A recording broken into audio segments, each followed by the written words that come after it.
Hi, welcome to another episode of with talks. നമുക്കിന്നൊരു വളരെ secret ആയിട്ടുള്ളൊരു ഗസ്റ്റ് ഉണ്ട്.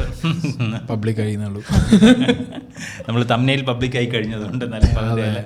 ഞങ്ങൾ പറയുന്നത് സിംഗിൾ പീസ് ആയിട്ട് അനീസൊക്കെ കാണിച്ച് പിന്നെ ഇപ്പുറത്ത് ട്രാൻസിഷനിൽ പുള്ളിയെ കാണിച്ച് നമ്മുടെ തമ്മിലിടൂലോ അല്ലെങ്കിൽ പറയുമ്പോ ആ സ്ക്രീനിൽ ബ്രോ ഇരിപ്പുണ്ട്. ഇയാൾക്ക് അതൊന്നും ചിന്തിക്കാനുള്ള ബുദ്ധിയില്ല.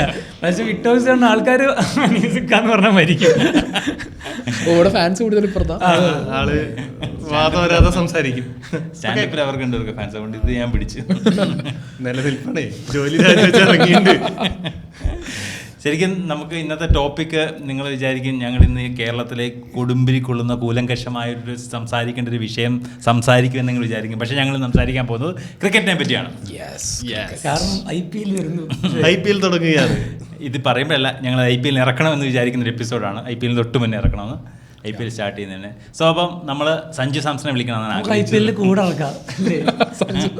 പക്ഷേ കിട്ടിയത് സഞ്ജുവിൻ്റെ ഏറ്റവും അടുത്ത ഫ്രണ്ടായിട്ട്. അതെ, ഈ എപ്പിസോഡിൽ നമുക്ക് ക്രിക്കറ്റ് റിലേറ്റഡ് ആയിട്ട് ആരെങ്കിലും വേണമെന്ന് ഞങ്ങൾ ആലോചിച്ചപ്പോൾ ആദ്യം തന്നെ അനീസ് പറഞ്ഞ് സഞ്ജുവിനെ വിളിക്കാം. ഇപ്പൊ ഇന്നെ കൊണ്ടുവരുമ്പോ നാട്ടിൽ ചോദിക്കുന്നത് അറിയോ, ഇവനും ക്രിക്കറ്റും തമ്മിൽ എന്ത് ബന്ധം? അത് ക്ലിയർ ചെയ്യാനും കൂടിയിട്ടാണ് നമ്മൾ ഈ എപ്പിസോഡ്. ശരിക്കും മാനേജർ വന്നപ്പോൾ ഞാൻ ചോദിച്ചായിരുന്നു എന്താണ് സായിക്ക് ക്രിക്കറ്റുമായിട്ട് ബന്ധം.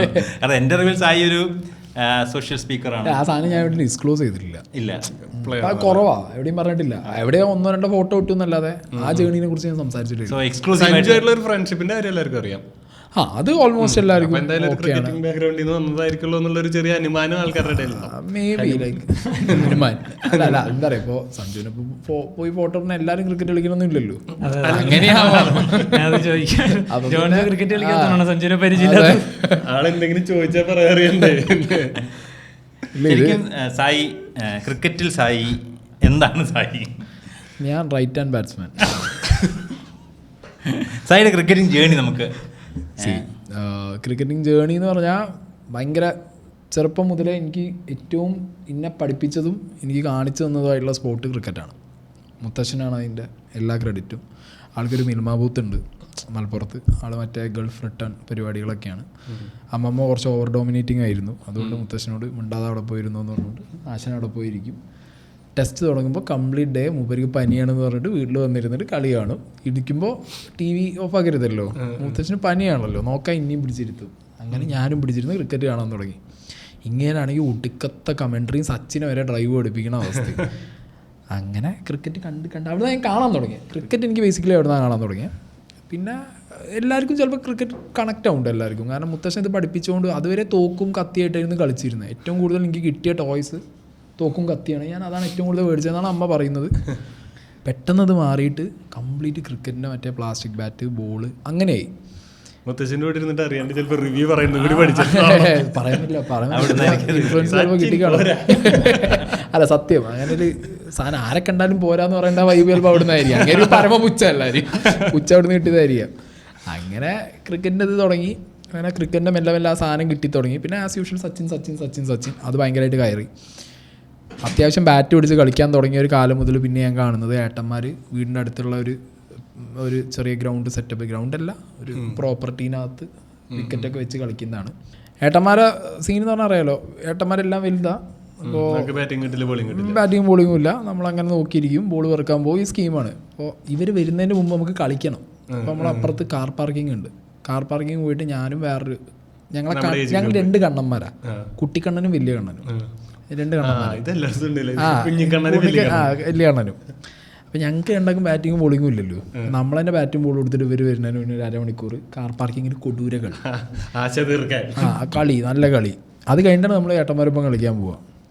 പിന്നെ ചെറുതായിട്ട് ബാറ്റിംഗ് ഒക്കെ കിട്ടി തുടങ്ങിയപ്പോൾ ഞാൻ നല്ല തടിയാണ്. നല്ല തടി എന്ന് പറഞ്ഞു കഴിഞ്ഞാൽ നല്ല സൈസാണ്. ഞാൻ വിക്കറ്റിൻ്റെ ഒന്നും മാറില്ല, കാരണം ഔട്ടായ പോയില്ലേ, പിന്നെയും ബോൾ പറക്കാൻ നിൽക്കണ്ടേ. ഇവർ മരിച്ച് മേത്തേക്കൊക്കെ എറിയും. മറ്റേ സ്റ്റംബർ ബോള്, റബ്ബർ കോർക്കൊക്കെയാണ്. എങ്ങനെ ഏറ് കുടുങ്ങിയാലും ഞാൻ മാറൂല, ഓടാനും വയ്യ. ഈ തടി വെച്ച് ഓടാൻ പറ്റണ്ടേ. വീശ് കൊണ്ടാ പോവും, ബാക്കിക്ക് മാത്രമേ കിട്ടൂ, കാരണം വേറെ എവിടെ അടി പോവില്ല. അങ്ങനെ കളി പഠിച്ചു. ഏട്ടന്മാരൊപ്പം നിന്ന് കളി പഠിച്ചു. അവർ സീരിയസ് ക്രിക്കറ്റ് കളിക്കുന്നവരാ. അതായത് ഇത് കളിച്ചാലും അവരെല്ലാവരും അന്നത്തെ ഡിസ്ട്രിക്റ്റും സോണൊക്കെ കളിച്ച് അത്യാവശ്യം വലിയ ടൂർണമെൻറ്റ്സൊക്കെ കളിക്കുന്ന ആൾക്കാരാണ്. ലെതർ ബോൾ കളിക്കുന്ന ആൾക്കാർ. ഇവരെന്നെ ഒരു വട്ടം പിടിച്ചുകൊണ്ട് പോയിട്ട് മറ്റേ ലെതർ ബോൾ. അത് ആലോചിക്കണം, ഞാൻ 4 3 പഠിക്കുമ്പോഴാണ് എന്നെ കൊണ്ടൊരു ലെതർ ബോൾ പിടിച്ച് നിർത്തി. ഒറ്റ അടി മൂക്കിൻ്റെ പാലം പൊട്ടി. വീട്ടിൽ നിന്ന് അമ്മ കൊടും ചൂട്, എന്തിനാണത് കളിക്കാൻ പോണേ, ഇതിങ്ങനെ ആവുമെന്നൊക്കെ ചോദിച്ചിട്ട് അമ്മയ്ക്ക് സീന്. അമ്മയ്ക്ക് പരമ പുച്ഛം. ക്രിക്കറ്റ് എന്ന് പറഞ്ഞാൽ ഒരു ഐഡിയ അമ്മയ്ക്കില്ല. അമ്മ ചോദിക്കുന്നത് സച്ചിനാവുക. ഇങ്ങനെ ഈ പുച്ഛം കേട്ട് വളർന്ന് കളി ഞാൻ നിർത്തൂല. ഞങ്ങൾ ഈ കളിച്ചുകൊണ്ടിരുന്ന് പിന്നെ അങ്ങനെ കുറച്ച് ഇതായപ്പോൾ ഏട്ടന്മാർ പറഞ്ഞു ഇവൻ കളിക്കുന്നുണ്ട് അത്യാവശ്യം, ഇവരെ പിടിച്ച് നമുക്ക് എന്ത് ചെയ്യാം, പ്രൊഫഷണൽ ക്രിക്കറ്റ് കളിക്കാം. അപ്പോൾ നമ്മുടെ അവിടെ ലോർഡ്സ് ക്രിക്കറ്റ് അക്കാഡമി എന്ന് പറഞ്ഞുള്ള, ഇപ്പതാണ് ലോർഡ്സ് ക്രിക്കറ്റ് CC എന്ന് പറഞ്ഞുള്ള ടീം വർഷങ്ങളായിട്ട് ലീഗ് കളിക്കുന്ന ടീം നിർത്തിപ്പോയിരുന്നു. അതായത് ഇവരെ ഈ ഏട്ടന്മാർ ഈ മുന്നത്തെ ഒരു തലമുറ ഉണ്ടല്ലോ, അവർ നിർത്തിപ്പോയി. പിന്നെ ആ ക്ലബ്ബ് കുറച്ച് കാലം കളിക്കാതിരുന്നു. പിന്നെ നമ്മളൊരു പ്രതീക്ഷേട്ടൻ എന്ന് പറഞ്ഞിട്ടുള്ള ഏട്ടൻ വന്നിട്ട് ഇത് രണ്ടാമത് തുടങ്ങി. അപ്പോൾ ഇവരെല്ലാവരും രണ്ടാമത് സ്റ്റാർട്ട് ചെയ്തു. അപ്പോൾ എനിക്ക് കറക്റ്റ് ടൈമാണ്. ഞാനാണെങ്കിൽ ഇങ്ങനെ ഓക്കെ ഒരു 19 18 ആ റേഞ്ചിൽ ഇങ്ങനെ കളി തുടങ്ങിയ ഒരു സമയം. ഞാൻ കണ്ടിന്യൂസ് കളിച്ചുകൊണ്ടിരിക്കുകയാണല്ലോ, ഞാൻ നിർത്തിയിട്ടില്ല. ഇല്ല അതപ്പോഴല്ല, ഞാൻ ഈ സാധനം ഇങ്ങനെ കളിച്ചുകൊണ്ടിരിക്കുക. ഈ കളിച്ചുകൊണ്ടിരിക്കുന്ന സമയത്ത് സ്കൂൾ കളിക്കുമായിരുന്നു. സ്കൂൾസ് റവന്യൂ ഡിസ്ട്രിക്റ്റ് അങ്ങനെ സ്കൂൾസ് ക്രിക്കറ്റിനകത്ത് മറ്റേ ഇതിൻ്റെ മുകളിൽ 10 ഓവർ 7 ഓവർ 5 ഓവർ ആ കളികൾ കളിക്കും. അപ്പോഴത്തേക്ക് ഞാൻ പഠിച്ചു, നമുക്ക് പ്രൊഫഷണൽ ക്രിക്കറ്റിൻ്റെ ഒരു എസൻസ് കിട്ടി തുടങ്ങിയിട്ടുണ്ട്. ഇത് കളിക്കാൻ തുടങ്ങിയപ്പോഴത്തേക്ക് ഇങ്ങനെ ഏട്ടന്മാരൊക്കെ അടിപൊളിയാണെന്നൊക്കെ പറഞ്ഞ് പിന്നെ അങ്ങനെ കൊണ്ടുപോയി. പിന്നെ ആ ജേണി തുടങ്ങി, പ്രൊഫഷണൽ ക്രിക്കറ്റിൻ്റെ ജേണി. ലീഗൊക്കെ കളിച്ച് അവിടുന്ന് അക്കാഡമി പോയി, അക്കാഡമി ക്രിക്കറ്റ് തുടങ്ങി. അക്കാഡമി ക്രിക്കറ്റും ലീഗും നാട്ടിലെ കളികളൊക്കെ ആയിട്ട് ഇങ്ങനെ അത്യാവശ്യം ഡിസ്ട്രിക്റ്റ് സോൺ അങ്ങനെയൊക്കെ ഇങ്ങനെ മര്യാദയ്ക്ക് പോകണ വഴിക്ക് തോന്നി. പ്രൊഫഷണൽ ക്രിക്കറ്റ് ഇങ്ങനെയാണ്. ഇവിടെ ഇങ്ങനെ കളിച്ചിട്ട് ഇപ്പോൾ നോക്കുന്ന സമയത്ത് ഭയങ്കര ടാലൻസ്, രക്ഷയില്ല. അന്യ ടാലൻസ് എല്ലാവരും നമ്മളെ ഒപ്പം അന്ന് കളിച്ചവർ തന്നെ അത്യാവശ്യം ഇന്ത്യ കളിക്കാൻ കപ്പാസിറ്റിയുള്ള ആൾക്കാരാണ്. പലരും ഇപ്പോൾ IPL അടക്കം കളിച്ചു. നമ്മൾ നോക്കുമ്പോൾ രക്ഷയില്ല, പിടിച്ച നടക്കൂല നമ്മളെ കൊണ്ട്. അങ്ങനെ നിൽക്കുന്ന മൈൻഡിൽ എൻ്റെ മൈൻഡിൽ ഇത് നടക്കില്ല തോന്നുമ്പോഴാണ് എന്നെ കൊണ്ടുപോയിട്ട് ഇവർ എന്ത് ചെയ്യണേ, പഠിക്കാൻ കൊണ്ടുപോയി ആക്കണേ. കളിക്കാൻ അല്ല, പഠിക്കാൻ. കളി പഠിക്കാനല്ല, പഠിക്കാൻ കൊണ്ടുപോയി പറഞ്ഞിട്ട് എന്നെ കൊണ്ടുപോയി ഒരു എഞ്ചിനീയറിങ്ങിന്. ഞാൻ എഞ്ചിനീയറിങ്ങിന് പോകണമെന്നുള്ള വാശി നിന്ന്. വാശി പിടിക്കാൻ കാരണം ബാംഗ്ലൂർ പോകണം. ബാംഗ്ലൂർ പോയി എഞ്ചിനീയറിംഗ് ചേർന്ന് അവിടെ അടിച്ച് വൈബാക്കാന്ന് പറഞ്ഞ് പോയതാണ്. അവിടെ ചെന്നപ്പോൾ കൊടൂര റാഗിങ്. ബാംഗ്ലൂരാണോ എഞ്ചിനീയറിംഗ് ചെയ്തത്? എഞ്ചിനീയറിംഗ് ചെയ്തില്ല, പോയി MS പാളയിൽ അവിടെ ഒരു ബാംഗ്ലൂർ പോകുന്നതിന്റെ മുന്നിൽ ക്രിക്കറ്റ് സ്റ്റിൽ ക്രിക്കറ്റ് ഞാൻ പറഞ്ഞില്ല. ഏട്ടന്മാരപ്പോൾ ആ ചെറുപ്പത്തിൽ കളിച്ചു തുടങ്ങിയ കളി അവിടുന്ന് അങ്ങനെ പ്രൊഫഷണലായിട്ടും മഞ്ഞ ബോളിൽ രാത്രി പാടത്ത് പോയിട്ട് നൈറ്റ് ക്രിക്കറ്റായിട്ടും അങ്ങനെ സോഫ്റ്റ് ടെന്നീസ് മറ്റേ പെപ്സീൻ്റെ ബോള് റബ്ബർ കോർക്ക് എല്ലാ പന്തിലും അന്ന് അവിടെ ഉള്ള എല്ലാ ഫോർമാറ്റും ഏട്ടന്മാരൊപ്പം പോയിട്ട് കളിച്ചിട്ടുണ്ട്. അവരെല്ലാ കണ്ടം കളിക്ക് പോവും, അപ്പോൾ പോവും. ടൂർണമെൻറ്റ് പോവും, അപ്പോൾ പോവും. എല്ലാ കളിയും കളിച്ചു. അങ്ങനത്തെ ലീഗ് കളിച്ചു, അങ്ങനത്തെ എല്ലാ പരിപാടിയും മേജർ ടൂർണമെൻറ്റ്സ് എല്ലാം കളിക്കും. എനിക്ക് ഈ സാധനം കുറച്ചും കൂടി നമുക്കറിയുമായിരുന്നല്ലോ. ഇതൊക്കെ ഏട്ടന്മാർ പറഞ്ഞിരുന്ന വഴിയും കാര്യങ്ങളും അങ്ങനത്തെ സംഗതികളല്ലേ. നമുക്ക് ക്രിക്കറ്റ് കുറച്ച് സീരിയസ് ആയി തുടങ്ങിയപ്പോഴാണ് ഞാൻ ഇതിനെക്കുറിച്ച് കുറച്ചും കൂടി ആലോചിച്ചത്. അപ്പോഴും വീട്ടുകാർക്ക് ഒന്നും അറിയില്ല കേട്ടോ. വീട്ടുകാർക്ക് പരമ പുച്ഛാണ് ക്രിക്കറ്റ് എന്ന് പറഞ്ഞാൽ. അയ്യേ എന്താ ഇങ്ങനെയാണ് അവരുടെ അവസ്ഥ. അങ്ങനെ ഇരുന്നിട്ടാണ് ഞാൻ എവിടെയോ ഒരു ലൂപ്പ് കണ്ടുപിടിച്ചത്. അപ്പോൾ പണ്ടാണെങ്കിൽ +2 കഴിഞ്ഞ് പോയാൽ എഞ്ചിനീയറിംഗ് എന്നൊക്കെ പറഞ്ഞ് ബാംഗ്ലൂർ പോയാൽ ക്രിക്കറ്റ് കളിക്കാം. അപ്പോൾ അവിടെ അക്കാഡമി ഉണ്ട്, ബാംഗ്ലൂർ ക്രിക്കറ്റ് അക്കാഡമി ഉണ്ടല്ലോ. ഈ മൈൻഡിലാണ് പോയത്. ലാസ്റ്റ് അവിടെ പണിയിട്ട് അവിടെ ഈ റാഗിങ് ഇഷ്യൂ ആയി. ഇങ്ങോട്ട് തല്ലി. അന്ന് ഞാൻ നല്ല സൈസും അല്ലേ, ഇന്നെ തല്ലിയോനല്ല ഞാൻ തല്ലിയേ. ഞാൻ ഒരു ബന്ധമില്ലാത്ത ഒരുത്തനെ പിടിച്ചത്.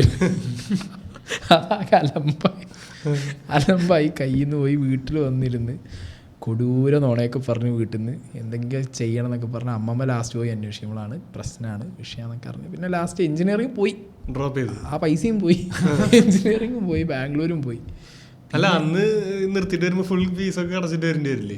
അതൊക്കെ പോയി, സാധനം പോയി, എല്ലാം പോയി. പിന്നെ അവിടെ ജീവനും കൊണ്ട് രക്ഷപ്പെട്ടാവുന്നുള്ള അവസ്ഥയല്ലേ. പോന്ന് നാട്ടിലെത്തി. അപ്പോഴത്തേക്ക് ഈ പറഞ്ഞ പോലെ മെഡിസിൻ എനിക്ക് മാത്സ് വളരെ വീക്കാണ്. പക്ഷെ ബാക്കി സാധനങ്ങൾ ഞാൻ ഓക്കെ ആയിരുന്നു, ബയോളജിയും സാധനങ്ങളൊക്കെ. അങ്ങനെ എഴുതിയ സമയത്തെങ്ങാണ്ട് എനിക്ക് യുനാനി എങ്ങാണ്ടാ തോന്നുന്നു എനിക്ക് ആ ടൈമിൽ.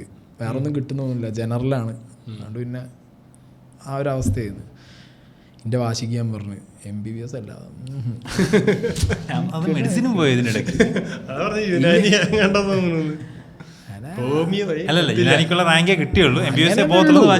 ഞാൻ വാശി കാരണം അത്രയും കിട്ടിക്കഴിഞ്ഞാൽ ലാഭമല്ലേ. ആ കൊല്ലം പോവാതിരുന്ന് കഴിഞ്ഞാൽ അപ്പോഴും കളിക്കാൻ പോവാമല്ലോ, അതാണ് മൂഡ്. അങ്ങനെ ഇരുന്ന് അത് വീട്ടുകാർ പിന്നെ എൻ്റെ വാശിക്ക് ഒരു ഓക്കെ. പക്ഷെ MBBS ഒന്നുമില്ല, വേണമെങ്കിൽ BDS കൊണ്ടുപോയി ചേർക്കാന്ന് പറഞ്ഞു. അങ്ങനെ പിടിച്ച NRI സീറ്റ് കൊണ്ടുപോയി ചേർത്ത്. അവിടെ നാട്ടിൽ തന്നെ മലബാർ ഡെന്റൽ കോളേജ് എന്ന് പറഞ്ഞ സ്ഥലത്ത് കൊണ്ടുപോയി ചേർത്ത്. അവിടെ അലമ്പ്, അവിടെയും പ്രശ്നം. അവിടെ തന്നെ പല്ലടിച്ചിട്ട് ഇതിനല്ലേ എന്നെ വിട്ടത്, ഞാൻ കറക്റ്റല്ലേ ചെയ്തപ്പോ. അങ്ങനെ ഞാൻ 2 പല്ലെടുത്ത് ചേർന്നപ്പോഴോ വന്നതാ. അല്ല അതല്ല, അവിടെ പല്ലെടുക്കാൻ വേണ്ടിയിട്ടൊക്കെ പോവാ, അല്ലെങ്കിൽ അലമ്പ് കളിക്കാന്ന് പറഞ്ഞാൽ പോയേ. പിന്നെ എനിക്ക് അവിടെ ചെന്നപ്പോഴാണ് മനസ്സിലായി അവിടുത്തെ നാട്ടുകാർ അതിലും അലമ്പാ. ചെന്ന വർഷം തന്നെ പൂട്ടടിയും തല്ലുമായിരുന്നു നാട്ടുകാരും കുട്ടികളും തമ്മിൽ. അത്ര സുഖമുള്ള പരിപാടിയല്ല. പിന്നത്തെ ഏറ്റവും വലിയ വിഷയം എന്ന് പറഞ്ഞാൽ BDS എന്നൊക്കെ പറയുമ്പോൾ നമ്മളെ പ്രതീക്ഷ കോട്ടക്കെട്ട് സെറ്റായി ക്ലാസ് വരുമ്പോൾ നിറച്ച് പെൺകുട്ടികൾ 4 ആണുങ്ങളും. ഞാൻ മറ്റേ പൊട്ടം പൂരം കാണാം അതിനകത്ത്. എന്ത് ചെയ്യാനാണ് ഇതിനകത്ത്? പ്രത്യേകിച്ചൊന്നും കാണിക്കുകയല്ല അതിനകത്ത്. ഫുള്ള് പെൺകുട്ടികൾ, നീച്ചക്കണ പെൺകുട്ടികളൊക്കെ ചോദിക്കുന്നുണ്ട് എന്തിനാ വന്നേ. വാപ്പ പറഞ്ഞു കല്യാണം കഴിക്കാൻ ഡോക്ടർ ആവണം, MBBS ആവണേക്കാൾ നല്ലത് BDS ആവണം. ആ മൈൻഡിൽ വന്നിരിക്കണം ഒപ്പമുള്ളവർ. പിന്നെ നമ്മളെന്ത് ചെയ്യും? എനിക്ക് തോന്നുന്നില്ല BDS പാഷൻ കൊണ്ട് എടുക്കുന്നത്. ഇതിനാ MBBS 40-50 കൊടുക്കണം, ഇതാണെങ്കിൽ 10 രൂപയിൽ തീരും. എന്നാ മക്കള് ഡോക്ടറും ആവും. അല്ല ഞാൻ സത്യം പറയാ MBBS ട്രൈ ചെയ്തിട്ട് കിട്ടാത്ത ഓപ്ഷനിലാണ് BDS. അതിന്റെ പാഷനിൽ പോണവര് ആ കോഴ്സ് കഴിഞ്ഞിട്ട് ചിലപ്പോ മാസ്റ്റേഴ്സ് പോയാലുള്ളൂ. അതുവരെയുള്ളവർ അങ്ങനെ പാഷൻ കൂടി പോണവരൊക്കെ വളരെ കുറവാണ്. അപ്പം ഞാൻ പഠിച്ച കാലത്ത് കേട്ടോ, എനിക്ക് ഇപ്പോഴത്തെ അവസ്ഥ അറിയില്ല, ഞാൻ പഠിച്ച കാലത്ത് അങ്ങനെയായിരുന്നു. പിന്നെ ഇപ്പം ഈ പറഞ്ഞ പോലെ ഇത് ഇട്ട് കിട്ടി സക്സസ് ആയി പോണവരുടെ റേറ്റും അറിയാലോ ഇപ്പോഴത്തെ അവസ്ഥ എന്താണെന്നുള്ളത്. നമുക്കൊരു ക്ലിനിക്ക് അപ്പ് ചെയ്യണമെങ്കിൽ തന്നെ ഒരു 1 to 2 CR ഒക്കെ എങ്ങനെ പോണൊരവസ്ഥയാണ്. പിന്നെ അത് ഈ പറഞ്ഞ പ്രാക്ടീസ് ചെയ്യുന്നതിലും സ്വന്തമായിട്ട് തുടങ്ങിയാൽ തന്നെ കാര്യമുള്ളതെന്ന് തോന്നുന്നുണ്ട്. ക്ലിനിക്ക് ഉണ്ടെങ്കിൽ ഇത്രയാവും. മറ്റേ ജൂനിയറായിട്ട് പോയി നിൽക്കുന്നവർക്ക് 10-15 സാലറി കാണത്തുള്ളൂ. വേറെ ക്ലിനിക്കിൽ പോയി അതിനും താഴെ ഷോക അവസ്ഥയാണ്. പിന്നെ പുറത്തേക്ക് പോകണല്ലോ. അല്ലെങ്കിൽ പുറത്തേക്ക് പോയാലും ഈ MBBS പോലെ അവിടെ എക്സാംസ് ഉണ്ട്. അതൊക്കെ വിഷയം.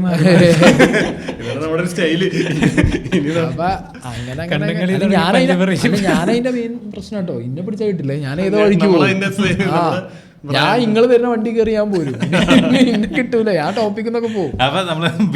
അപ്പൊ അങ്ങനെ പോയി അത് അലമ്പാക്കി. അവിടുന്ന് പിന്നെ ഞാൻ ചാടി. ചാടി ബാംഗ്ലൂർ പോയി. Karnataka institute of cricket KUC അവിടെ പോയി ചേർന്നു. ക്രിക്കറ്റ് പഠിച്ചേ പറ്റൂ.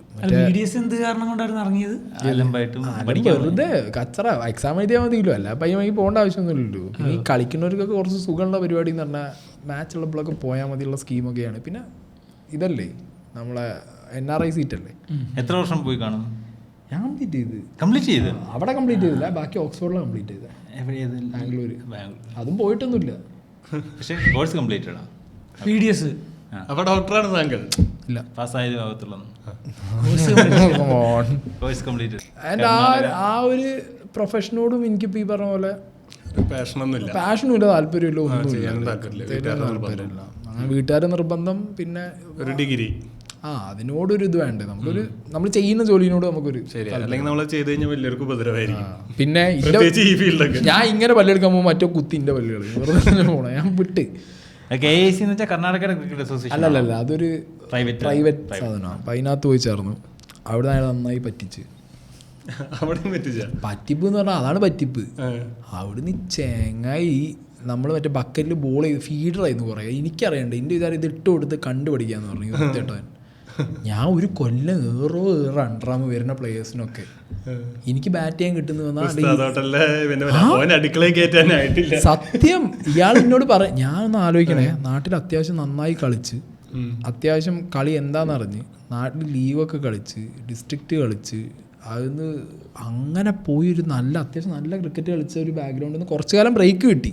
അതൊക്കെ ഈ വീട്ടുകാർ ഈ പഠിപ്പ് എന്ന് പറഞ്ഞിട്ട് ആ പോയ സമയത്ത് നിന്ന് പിന്നെ തിരിച്ചു വരണമല്ലോ, എന്നിട്ടാണ് ഇവിടെ പോണേ. ഇവിടെ പോയ സമയത്ത് ഇതാണ് അവസ്ഥ. ഇയാൾ ബക്കറ്റിൽ കയറി. ഞാനിത് അപ്പോഴും നമ്മളെ മൈൻഡിൽ എന്താ, അത്യാവശ്യം നല്ല പ്ലേയേഴ്സ് വന്നിട്ടുണ്ട് അവിടെ. അന്നത്തെ സമയത്ത് റോബിൻ ഉത്തപ്പ അടക്കം കുറേ പ്ലേയേഴ്സ് വന്നിട്ടുണ്ട്.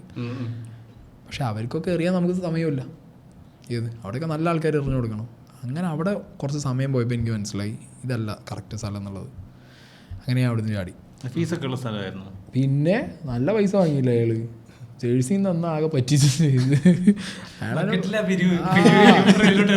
അയാള് ഫുൾ ഊറ്റി പിഴിഞ്ഞ്. അതായത് ക്രിക്കറ്റ് ബിസിനസ്സാണെന്ന് മലയാളികൾ മനസ്സിലാക്കുന്നതിന് മുമ്പാണ് കർണാടകയിൽ ഇയാൾ ഈ ഉടായ്പ് കാണിച്ചു തുടങ്ങിയത്. ഇയാളൊരു എന്താ പറയാ, ഒരു കുറച്ച് മലയാളം അറിയുന്ന ഒരാളുമാണ്. അതുകൊണ്ട് ഈസി ആയിട്ട് മലയാളി കസ്റ്റമേഴ്സിന് മലയാളി ആയിരിക്കും. എവിടെ മലയാളി വന്നിട്ടുണ്ട്, ഇർഫാൻ സെയ്ദ് പേര് ഞാൻ മറക്കില്ല. അങ്ങനെ ചെങ്ങായി ഇതാക്കി അവിടെ ചാടി. അതൊന്നും പഠിച്ചില്ല, ഉള്ളതും പോയി. അങ്ങനെ അവിടുന്ന് ചാടി. പിന്നെ കോർപ്പറേറ്റ് ക്രിക്കറ്റ് കളിക്കാൻ തുടങ്ങി. കോർപ്പറേറ്റ് ക്രിക്കറ്റ് വാസ് ലൈക്ക് ഭയങ്കര സുഖമായിരുന്നു. കാരണം നല്ല നല്ല കോർപ്പറേറ്റ് കമ്പനികൾക്ക് അവർക്ക് ക്രിക്കറ്റിനായിട്ട് ടീം ഉണ്ടാവും, ഫണ്ട് മാറ്റി വെച്ചിട്ടുണ്ടാവും, ഗസ്റ്റ് പ്ലെയർ ആയിട്ട് കളിക്കാം. നമുക്ക് എഗ്രിമെന്റ് എഴുതിയിട്ട് അവരൊപ്പം ഇയർലി കളിക്കാം. അവർ ഗസ്റ്റ് പ്ലെയറിന് എടുക്കും, 1 ഇയറിന് എടുക്കും, ചിലപ്പോൾ ഒരു ടൂർണമെന്റിന് എടുക്കും, ചിലപ്പോൾ ഒരു മാച്ചിന് എടുക്കും. അത് അപ് ടു ദം. നമ്മൾ പറയുന്ന പൈസയിൽ നിന്നിട്ട് അവർ നമ്മളെ കളിപ്പിക്കും. അങ്ങനെ ഞാൻ കുറച്ച് ടീംസിനൊക്കെ കളിച്ചു. പിന്നെ നമ്മൾ തന്നെ അവിടെ പിന്നെ മലയാളി കമ്മ്യൂണിറ്റി ബിൽഡായപ്പോൾ നമ്മൾ തന്നെ സ്വന്തം ടീം ഉണ്ടാക്കി. പിന്നെ അതിനുശേഷം ലീഗ് കളിക്കാൻ തുടങ്ങി അവിടെ. കാരണം കുറച്ച് കാലം ബാംഗ്ലൂരിൽ നിന്നപ്പോൾ നമുക്ക് ലീഗ് കളിക്കാനുള്ളൊരു ഇത് കിട്ടിയപ്പോൾ അവിടുത്തെ 4th ഡിവിഷനിൽ ലീഗ് കളിച്ചു തുടങ്ങി. നിങ്ങളുടെ ടീം? അല്ലല്ല, ഞാൻ വേറെ ടീമിനാണ്. നമുക്ക് അവിടെ ടീം എടുക്കാൻ പറ്റില്ല. കർണാടകയിലൊക്കെ ഒരു ടീമിന് എന്ന് പറഞ്ഞാൽ ക്രോസാണ്, നല്ല വിലയാണ്, വിൽക്കൂലാരും. കാരണം അവിടെ വോട്ടിംഗ് പവർ കർണാടക അങ്ങനെയൊക്കെ വേറെ പരിപാടിയാണ്. അങ്ങനെ ലീഗ് കളിക്കാൻ തുടങ്ങിയപ്പോൾ കുറച്ചും കൂടി അടിപൊളിയായി. അതായത് കുറച്ച് പെർഫോം ചെയ്യുമ്പോൾ നാട്ടിലെ പോലെയല്ല, പെർഫോം ചെയ്യുമ്പോൾ നമുക്ക് വാല്യൂ ഉണ്ട് അവിടെ. അവിടെ അങ്ങനെ പൊളിറ്റിക്സ് സാധനങ്ങൾ പരിപാടികളില്ല, കുറവാണ്, കമ്പാരിറ്റീവ്ലി കുറവാണ്. കളിക്കുന്നവർക്ക് ഹയർ ലെവൽ കളിച്ചു പോകാം. അങ്ങനെ അവന്മാർ കയറ്റി വിട്ടു. അങ്ങനെ ഞാൻ ഒരു ഇയറിൽ നമുക്ക് കർണാടക പ്രീമിയർ ലീഗിൻ്റെ വക്കുമൂല്യം വരെ എത്തി. അപ്പോഴത്തേക്കും ഭയങ്കരമായിട്ട് സന്തോഷമൊക്കെ ആയി. കാരണം നാട്ടിൽ നിന്നൊന്നും കിട്ടാത്ത, നാട്ടിൽ പ്രീമിയർ ലീഗ് ഇവിടെ ഇല്ല ആ ടൈമിലൊന്നും. ഇവിടെ IPL ഉണ്ടെന്നല്ലാതെ എനിക്ക് തോന്നുന്നു ഒരു സ്റ്റേറ്റിലും പ്രീമിയർ ലീഗ് ഇല്ല. കർണാടക പ്രീമിയർ ലീഗ് അന്ന് എനിക്ക് തോന്നുന്നു കർണാടക ഫസ്റ്റ് തുടങ്ങി വെച്ച ആ ടൈമിൽ അങ്ങനെ ഒരു ടീമിൻ്റെ ഭാഗമായിട്ട് ബെല്ലാരി ടസ്കേഴ്സ് എന്ന് പറഞ്ഞ ടീമിൻ്റെ ഭാഗമായിട്ടൊക്കെ പോകാൻ പറ്റി. അങ്ങനെ കുറച്ചും കൂടി ഭയങ്കര ഓക്കെ. അങ്ങനെ ഇരിക്കുന്ന ടൈമിലാണ് നാഷണൽ ക്രിക്കറ്റ് അക്കാഡമിയിൽ NCA നമുക്ക് ബോൾ ചെയ്യാൻ പറ്റും. നെറ്റ്സിൽ ബോളറായിട്ട് വിളിക്കും, നമ്മളെ ബോളറായിട്ട് പോകാം. നമ്മുടെ ടീം ഓണേഴ്സ് എന്ന് പറഞ്ഞു കഴിഞ്ഞാൽ അത്യാവശ്യം നല്ല സെറ്റപ്പ് ടീമാണ്. അവർക്ക് നല്ല ഗ്രിപ്പുള്ളതാണ് അസോസിയേഷനകത്ത്. അങ്ങനെ ഞാൻ NCAയിൽ നെറ്റ് ബോളറായിട്ട് പോകാൻ തുടങ്ങി. അവിടെ വാസ്റ്റായി. അവിടെ ക്രിക്കറ്റിന് ഭയങ്കരമായിട്ട് ഞാൻ ക്രിക്കറ്റും പഠിച്ചു. ഞാൻ എന്ത് ക്രിക്കറ്റാണ് കളിക്കണമെന്നും മനസ്സിലായി. ഭയങ്കരമായിട്ട് ക്രിക്കറ്റിൽ എനിക്ക് ഭയങ്കര സന്തോഷമുള്ള കുറേ വർഷങ്ങളായിരുന്നത്. അവിടെ രാവിലെ നമ്മൾ പോയി കഴിഞ്ഞാൽ നെറ്റ്സിൽ ചിലപ്പോൾ ചില ദിവസം രോഹിത് ശർമ്മയാവും, ചില ദിവസം പോകുമ്പോൾ അടുത്ത വേറെ ഒരു മനീഷ് പാണ്ഡെ ആയിരിക്കും. അങ്ങനെ കുറേ പ്ലേയേഴ്സ്. വിരാട് കോഹ്ലി ഒന്നുമില്ല. കാരണം NCA എന്ന് പറഞ്ഞാൽ റീഹാബ് ഫെസിലിറ്റിയാണ് ശരിക്കും. ഒരു പ്ലെയർ ഇഞ്ചുറിക്ക് ശേഷം വരുന്നു, റീഹാബ് ചെയ്യുന്നു, പിന്നെ അവരുടെ പ്രോസസ്സ് മൊത്തം അവിടെ നടക്കുക. അപ്പോൾ ബാറ്റ്സ്മാൻ ആണെന്നുണ്ടെങ്കിൽ അവർക്ക് നെറ്റ്സിൽ ഫീഡ് ചെയ്യാം, ബോൾ ചെയ്യാം.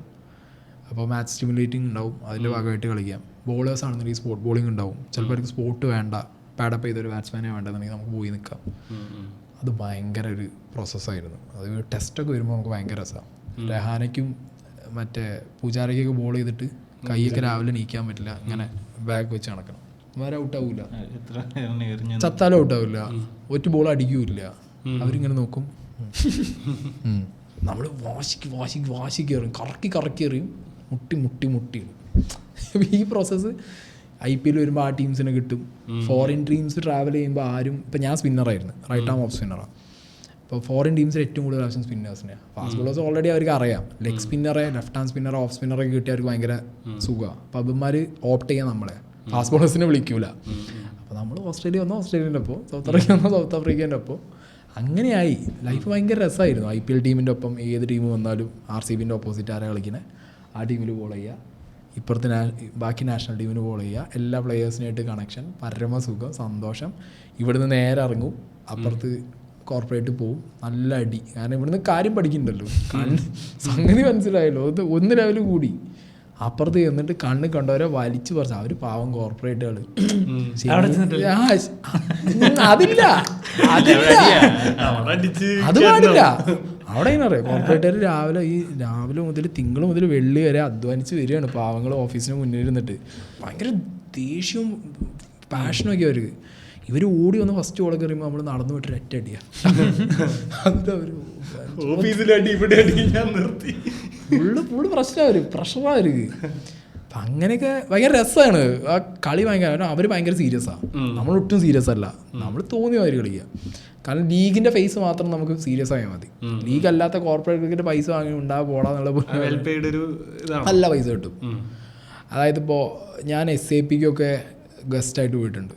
സാപ്പ് ലാബ്സ്, സാപ്പ് ഇന്ത്യ ഒക്കെ അത്യാവശ്യം നല്ല പൈസയും നല്ല ഫുഡ്, എല്ലാ പരിപാടിയും അടിപൊളിയാണ്. അതായത് ഇപ്പോൾ ഒരു കേരളത്തിലൊരു ഗസ്റ്റ് പ്ലെയർ ഇപ്പോൾ കളിക്കാൻ ഏറിപ്പോയാൽ ഇപ്പോൾ കിട്ടുന്നത് ഞാൻ പറയാം, രഞ്ജി ട്രോഫി കളിച്ച ആൾക്കാർക്ക് ചിലപ്പോൾ 10, 15, 20 കിട്ടുമായിരിക്കും മാച്ചിന്. ചിലപ്പോൾ ഞാൻ പറഞ്ഞത് ചിലപ്പോൾ അവർ കളിക്കാൻ പോകില്ല. ഇനി അവരെ കൊണ്ടുപോകാൻ മാത്രം കേപ്പബിൾ ആയിട്ടുള്ള ടീം കേരളത്തിലില്ല, അത് വേറെ കാര്യം. കൊണ്ടുപോകുകയാണെങ്കിൽ തന്നെ 10, 15, 20 അത്രേ കൊടുക്കും. അല്ലാതെ പോകുന്നവർക്ക് ഇപ്പോൾ ഈ പറഞ്ഞ മഞ്ഞ ബോളിൽ കിട്ടും, സോഫ്റ്റ് ബോളിൽ കിട്ടും. ഹാർഡ് ബോളിൽ കളിക്കാൻ പോയാൽ 2000, 3000, ഇപ്പോഴും 500, 1000 കളിക്കാൻ പോണേ കഷ്ടപ്പെട്ട് പോകുന്ന പ്ലേയേഴ്സുണ്ട് കേരളത്തിൽ. അവിടെ അന്ന് ആ ടൈമിൽ നമ്മൾ ചോദിക്കുന്ന 5000, 10,000 തരും. അവർ റെഡിയാണ്. കാരണം അവർക്ക് എന്താ പറയുക, അവർക്ക് കളി ജയിച്ചാൽ മതി. അവർക്ക് ഫണ്ട്, അല്ല അവർക്ക് ഫണ്ട് ഉണ്ട്, വാശിയുണ്ട്, ഭയങ്കര വാശിയാണ്. അപ്പോൾ പിന്നെ ടൂർണമെൻറ്റ്സും കൂടുതലാണ്, നമ്പർ ഓഫ് ടൂർണമെൻറ്റ്. പിന്നെ ഇവർക്ക് എന്ന് പറഞ്ഞു കഴിഞ്ഞാൽ കളിക്കാൻ ആളും കാണൂല. കോർപ്പറേറ്റ്സിൻ്റെ പ്രശ്നം എന്ന് പറഞ്ഞാൽ അവർ ഫിസിക്കലി ഫിറ്റ് അല്ല. അപ്പോൾ അവർക്ക് എങ്ങനെ ഞങ്ങൾ കാശ് മുടക്കാം, ആരെങ്കിലും ജയിച്ചാൽ മതി. ഈ മൂടെ അംബാനി വൈബാണ് അവിടെ. അവിടെ എങ്ങനെ ജയിച്ചാൽ മതി. ജയിച്ചു കഴിഞ്ഞാൽ പിന്നെ എന്താ പറയുക, അല്ല സത്യം അവിടുത്തെ അവസ്ഥ എന്താ പറയുക. അവിടെ ആ ഇടയ്ക്കൊരു റോയൽ ചലഞ്ചേഴ്സിൻ്റെ ഒരു ടൂർണമെൻ്റ് എങ്ങാണ്ടുണ്ട്. ഈ സാധനത്തിനകത്ത് ചിന്നസ്വാമിയിലെങ്ങാണ്ട് അന്ന് അവർ കളി വെച്ചിരുന്നത്. എനിക്ക് തോന്നുന്നു ചിന്നസ്വാമി ലാസ്റ്റ് ടൂർണമെൻറ്റ് കൊടുത്തത് റോയൽ ചലഞ്ചേഴ്സിൻ്റെ എന്തോ ബേസ്ഡ് ആയിട്ടുള്ള കോർപ്പറേറ്റ് ടൂർണമെൻറ്റിനാണ്. എത്ര പൈസയും വേണമെങ്കിലും മുടക്കാം, ഫൈനലിൽ എത്തിക്കാൻ പറ്റൂ ടീമിന്. ഈ ചോദ്യം ചോദിച്ച ടീമുകൾ വരെ അതിനകത്തുണ്ട്. അതായത് ഫണ്ട് പ്രശ്നമേ അല്ല, പൈസ ഒരു വിഷയമല്ല അവർക്ക്. ഈ ഒരു ഇൻ്റർനാഷണൽ ചില കോർപ്പറേറ്റ് ക്രിക്കറ്റേഴ്സ് വരുന്നത് കാണണം, വിരാട് കോഹ്ലിൻ്റെ പാഡ്, ഹെൽമെറ്റ്, ഗ്ലൗവ്. അപ്പോൾ നമ്മൾ പോയി നോക്കും, ഇത് വിരാടിൻ്റെ pad. You see this, Virat have signed. Virat sign ചെയ്ത് കൊടുക്കുക ഒരു വഴിയില്ലല്ലോ. നമ്മൾ തന്നെ പട്ടിപ്പുച്ചാണ് അവിടെ പോയിട്ട് ഇതൊന്ന് സൈൻ ചെയ്ത് തരുമോ, ഇയാൾ തരൂല. ഇവൻ എങ്ങനെ സൈൻ ചെയ്ത് കൊടുത്തു? അപ്പോൾ നമ്മൾ ചോദിക്കും, where you got this from? Dubai stadium he came, my friend got this എന്നൊക്കെ പറയുമ്പോൾ നമ്മൾ എടുത്ത് നോക്കുമ്പോൾ വിരാട്ടിൻ്റെ വേടേ ആവില്ല, പറ്റിക്കാണ് മുമ്പാരെ. ഒരു ബാറ്റൊക്കെ വാങ്ങും 1 ലക്ഷത്തിനൊക്കെ. ആരും ഉപയോഗിച്ച ബാറ്റാന്ന് ചോദിക്കുമ്പോൾ ABDs ഉപയോഗിച്ച ബാറ്റാണ്. ABD ഒക്കെ ബാറ്റ് കൊടുത്ത ഗ്ലൗ ഒക്കെ കൊടുത്ത് ഞാൻ കണ്ടിട്ടുണ്ട്. വാങ്ങണ് അങ്ങനെയൊന്നുമില്ല. ABD അല്ലല്ലോ കൊടുക്കണേ, ABDയുടെ പേര് പറ്റിക്കലും. അങ്ങനെ ഇവന്മാരെ പറ്റിക്കാൻ കുറേ ആൾക്കാർ, പൈസ കൊടുക്കാൻ ഇവന്മാർ.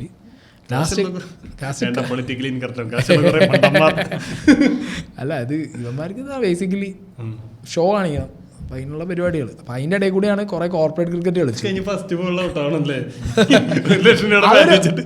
ഒരു പ്രശ്നമില്ല, ഇപ്പൊ ഫസ്റ്റ് ബോൾ ഔട്ടായി. ഇപ്പൊ ഒരു corporate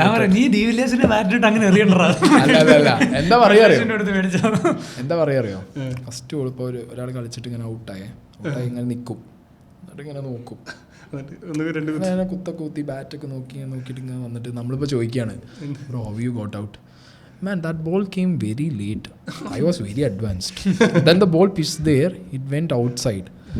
I just missed the ball. And this just light nick എന്നൊക്കെ പറഞ്ഞിട്ട് full explanation, text book explanation എല്ലാം കഴിഞ്ഞ് നമ്മളിങ്ങനെ അന്തം വിട്ടിടാ ഭീകര പ്ലെയറാണ് വിചാരിച്ചാൽ നമ്മൾ വെക്കും. 2 എണ്ണം അകത്താണ് ചെല്ലുണ്ടോ, കളി കഴിഞ്ഞിട്ട് നേരെ ബാറിക്കാൻ പോവുക, അടിച്ച് പൂസായി എന്താ പറയുക, മച്ചാ I have not seen the ball ഡാ, മച്ചാ I have not seen the ball seriously. പിന്നെ ഇവ അപ്പുറത്ത് കിടന്നിട്ട് വെള്ളം കയറാത്തപ്പോൾ തള്ള, ഇവിടെ വെള്ളം കയറിയ പന്തേ കണ്ടിട്ടില്ല. ഈ അവസ്ഥയാണ് അവിടെ. അല്ല അവിടെ അടുത്ത വിഷയം എന്താ അറിയോ, ഞാൻ ഒരു പ്ലെയറിനെ കുറ്റം പറയില്ല, റൺ ആരടിച്ചാലും അടിയാ. ഒരു പ്ലെയർ 17 റൺ അടിച്ചു ഒരു മാച്ച്. ആ ടീമിൽ അങ്ങനെ റണ്ണേ അടിച്ച് ഞാൻ കണ്ടിട്ടില്ല. അതുവരെ അങ്ങനെ എങ്ങനെ അറിയാം, വന്നാൽ കളിക്കാൻ പോയതൊന്നും നമ്മളറിയില്ല. എങ്ങനെയോ വന്ന് അങ്ങനെ പോകും, റണ്ണൊന്നും അടിക്കാറില്ല, ഏറിപ്പോയി അടിച്ചാൽ 10-20 റൺ അടിക്കും. ഒരു മാച്ച് 17 റൺ അടിച്ചത്. അത് അടിക്കുന്ന എങ്ങനെ അറിയോ, കവർ ഡ്രൈവ് ഇവിടെ അടിച്ചാൽ നമ്മൾ ഇങ്ങനെ നോക്കൂലേ, അപ്പം നമ്മൾ ബാക്കിൽ എടുത്ത് ഇങ്ങനെ നോക്കില്ലേ, ബോൾ അവിടെ കാണൂല, അടിച്ചടിച്ച് ഇവിടെ പോയിട്ടുണ്ടാവും. ഇതാണ് അവസ്ഥ. റണ്ണ് വന്ന് ഇങ്ങനെ ഔട്ടായി തിരിച്ചു വരുമ്പോണ്ടല്ലോ, മറ്റേ ഈ സൽമാൻ ഖാൻ്റെ സിനിമ കഴിഞ്ഞിട്ട് ആൾക്കാർ വരില്ലേ കക്ഷത്ത് കട്ട വെച്ചിട്ട്, അതേപോലെ ഇങ്ങനെ വരുന്നുണ്ട്. അതുവരെ ഇങ്ങനെ പോയിന്ന് ഇന്ന് ഇത്രേ പറ്റിയുള്ളൂ നിങ്ങൾ ചെയ്യുന്നത്. എൻ്റെ പൊന്നി, അങ്ങനത്തെ കുറേ ക്യാരക്ടേഴ്സ് ഈ കോർപ്പറേറ്റിലുണ്ട്. അത് ഭയങ്കര എക്സ്പീരിയൻസ് ആയിരുന്നു. നെറ്റ്സിൽ നാഷണൽസിന് അവിടെ പോകുന്ന അതിന് പേയ്മെന്റ് എന്തെങ്കിലും ഉണ്ടായിരുന്നു? പൈസ ഇങ്ങോട്ട് കിട്ടും. 800, 1000 അത് നല്ല പൈസ കിട്ടും. നല്ല പൈസ മാത്രമല്ല, നമുക്ക് ഭയങ്കര. ഇപ്പം എനിക്ക് എൻ്റെ ക്രിക്കറ്റ് ശരിക്കും മനസ്സിലായി. ഇപ്പം ഞാൻ കളിച്ചിട്ട് കാര്യമില്ലായിരുന്നു, ഞാൻ ഇത്രയും കാലം മണ്ടനാവുമായിരുന്നു, നമുക്ക് അതിനുള്ള ക്വാളിറ്റി ഇല്ല, ജെനറ്റിക്സ് ഇല്ല എന്നുള്ളത് കൃത്യമായിട്ട് അവിടെ ചെന്നപ്പോഴാണ് മനസ്സിലായത്. ഞാൻ അവിടെ ഫുൾ സ്റ്റോപ്പ് ഇട്ടു. ഞാൻ അന്ന് മുതൽ എന്ത് ചെയ്തു അറിയോ, കോർപ്പറേറ്റ് കളിക്കുക, പൈസ ഉണ്ടാക്കുക, മിണ്ടാതിരിക്കുക. പിന്നെ ക്രിക്കറ്റിനായിട്ട് വരുന്ന കുറേ റിലേഷൻസ് ഉണ്ട് എൻ്റെ ലൈഫിൽ ഫുള്ള് എനിക്ക് ഹെൽപ്പ് ചെയ്തിട്ടുള്ളതും. എൻ്റെ A to Z ഞാൻ എങ്ങനെ ഇന്ന് ഇവിടെ എത്തുന്നോ അതിൻ്റെ ഒക്കെ ഒരു ബാക്ക് ബോണ് ക്രിക്കറ്റിന് കിട്ടിയ ഫ്രണ്ട്സാണ്. അത് ഒരുപാട് പേരുണ്ട്. അതിൽ ഞാൻ അച്ചാന്ന് വരെ വിളിക്കുന്ന ആൾക്കാരുണ്ട്. അതാണ് അതിൻ്റെ ഒരു സത്യം. അപ്പം അങ്ങനെയുള്ളൊരു ഒരു ഭയങ്കര എനിക്ക് ലൈഫിൽ ഭയങ്കര ഇൻവെസ്റ്റ്മെൻ്റ് ആയി ക്രിക്കറ്റ് എന്നുള്ളത്. ഞാൻ അവിടെ നിന്നാണ് എല്ലാം ബിൽഡ് ചെയ്തത്. ക്രിക്കറ്റ് ഞാൻ കളിച്ചില്ലായിരുന്നെങ്കിൽ ഞാൻ പെട്ടുപോയിന്ന്. ക്രിക്കറ്റ് കൊണ്ട് എനിക്ക് ഉണ്ടായോ എന്ന് ചോദിച്ചു കഴിഞ്ഞാൽ എനിക്ക് ഉണ്ടായതൊക്കെ നല്ലതാണ്. പക്ഷേ ഞാൻ ഉറപ്പ് പറയാം, ക്രിക്കറ്റ് കൊണ്ട് ഒന്നുമല്ലാതെ പോയി പോകുന്ന ജീവിതങ്ങൾ ഒരുപാടുണ്ട്. ഇന്ത്യയിൽ ഒരുപാടുണ്ട് എന്ന് പറഞ്ഞു കഴിഞ്ഞാൽ ഭയങ്കര ശോക കഥയായിരിക്കും. പക്ഷെ ഇപ്പൊ കുറേ കൂടി ഒരു ക്ലബ്ബുകളും ഇതൊക്കെ വന്നപ്പോൾ എന്താ കിട്ടണേ ക്രിക്കറ്റ് കളിച്ചിട്ട്? ഞാൻ പറയുന്നത് അവസരങ്ങൾ അറ്റ്ലീസ്റ്റ് നമുക്ക് ഷോക്കേസ് ചെയ്യാനുള്ളൊരു ഇത് കിട്ടുന്നില്ല. എന്താ അവസരം? നമ്മളൊക്കെ പാടത്ത് ക്രിക്കറ്റ് കളിക്കുന്ന സമയത്ത് എന്ന് പറഞ്ഞു കഴിഞ്ഞാൽ ഇന്ത്യൻ ടീം എന്ന് പറഞ്ഞൊരു സാധനം കാണാനുള്ളൂ. ഇന്ത്യൻ ടീം വിട്ടു, IPL കളിക്കുന്ന പ്ലേയേഴ്സിന്റെ പേര് പറയാൻ പറ്റുമോ നമുക്ക്?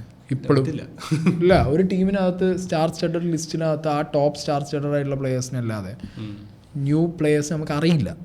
നമ്മളാരും ഇപ്പോൾ KPCL നടന്നു, എത്ര പേര് ഫോളോ ചെയ്തു? കേരള ക്രിക്കറ്റ് പ്രീമിയർ ലീഗ് ആരും ഫോളോ ചെയ്തായിട്ട് എൻ്റെ അറിവിലില്ല. കർണാടക പ്രീമിയർ ലീഗ് നടക്കുന്നുണ്ട്. അവിടെ ഇവിടത്തേനേക്കാൾ പാഷനേറ്റാണ് അവിടെ ഉള്ള ക്രിക്കറ്റിന് കേട്ടോ. അവിടുത്തെ ക്രൗഡ് ഭയങ്കര ലോക്കൽ ക്രൗഡ് ഭയങ്കര. കാരണം അവിടെ ഗല്ലിയിലടക്കം ക്രിക്കറ്റ് കളിക്കുക. അവർക്കും ഈ പറഞ്ഞ മാതിരി KL രാഹുലിനെ അറിയാം, ബാക്കി പ്ലേയേഴ്സിനെ അറിയാമെന്നല്ലാതെ അവർക്ക് ബാക്കി പ്ലേയേഴ്സിനെ കുറിച്ച് ഐഡിയ ഇല്ല. തമിഴ്നാട് പ്രീമിയർ ലീഗ് വർഷങ്ങളായിട്ട് നടക്കുന്നുണ്ട്. പേയ്മെന്റ് കിട്ടുന്നുണ്ടോ ഇതിനൊക്കെ? പൈസ കിട്ടും, പക്ഷേ ഇതൊന്നും പൈസ വേണ്ട. ഇവിടെ ക്രിക്കറ്റ് കളിക്കുന്ന ഒരു മനുഷ്യന് ഒരു സ്റ്റേജ് വരെ പൈസ വേണ്ട. പിന്നെ അവസ്ഥ അതായിരുന്നു, ഒരു സ്റ്റേജ് വരെ എനിക്ക് പൈസ വേണ്ട, റെക്കഗ്നിഷനാണ് നമുക്ക് വേണ്ടേ. 4 ആളെ മുന്നിൽ പോകുന്ന സമയത്ത് സായി വരുന്നുണ്ട്, ഈ സാധനമാണ് നമുക്ക് വേണ്ടേ. ഇത് കിട്ടണ വരെ നമ്മളെ ക്രിക്കറ്റിൻ്റെ ലൈഫ് എന്ന് പറയുന്നത്. ആ സാധനം ഇപ്പോഴും ഞാൻ പറയുന്നു ആർക്കും കിട്ടുന്നില്ല. ഇപ്പോൾ ഇവിടെ ഒരു കുട്ടി ക്രിക്കറ്റ് കളിക്കാൻ തുടങ്ങി, അച്ഛനമ്മമാരൊക്കെ ക്രിക്കറ്റ് കളിക്കാൻ കൊണ്ടുപോയി ആക്കുന്നുണ്ട്. എല്ലാവരും ഇപ്പം കൊണ്ടുപോയി ആക്കുന്നുണ്ട്. എല്ലാവരുടെയും ഡ്രീം ഇന്ത്യക്ക് കളിക്കണം എന്നാ അല്ലേ? ഇത്രയും മില്യൺ ആളുകളുണ്ട്, ഇത്രയും വലിയ സ്പോട്ട്. ഇതിന്ന് 12 ആള് എന്തൊക്കെ കടമ്പകൾ കടന്നിട്ട് അവിടെ എത്തണം. അത് എത്തണം എന്നുണ്ടെന്നുണ്ടെങ്കിൽ ഒരിക്കലും ഈ പറഞ്ഞ മാതിരി ഒരു ഇടിച്ചു കൂട്ടിയ ടാലൻ്റ് കൊണ്ടാവില്ല. സ്പെഷ്യലായിട്ട് എല്ലാവരിൽ നിന്നും വ്യത്യസ്തമായിട്ടൊരു ഇൻബോൺ ടാലൻറ്റ്, ജെനറ്റിക്സ് നമുക്ക് എക്സ്ട്രാ ഓർഡിനറി സംഭവം നമുക്ക് വേണം, നിർബന്ധമാണ്. എന്നാൽ തന്നെ അവിടെ എത്തും.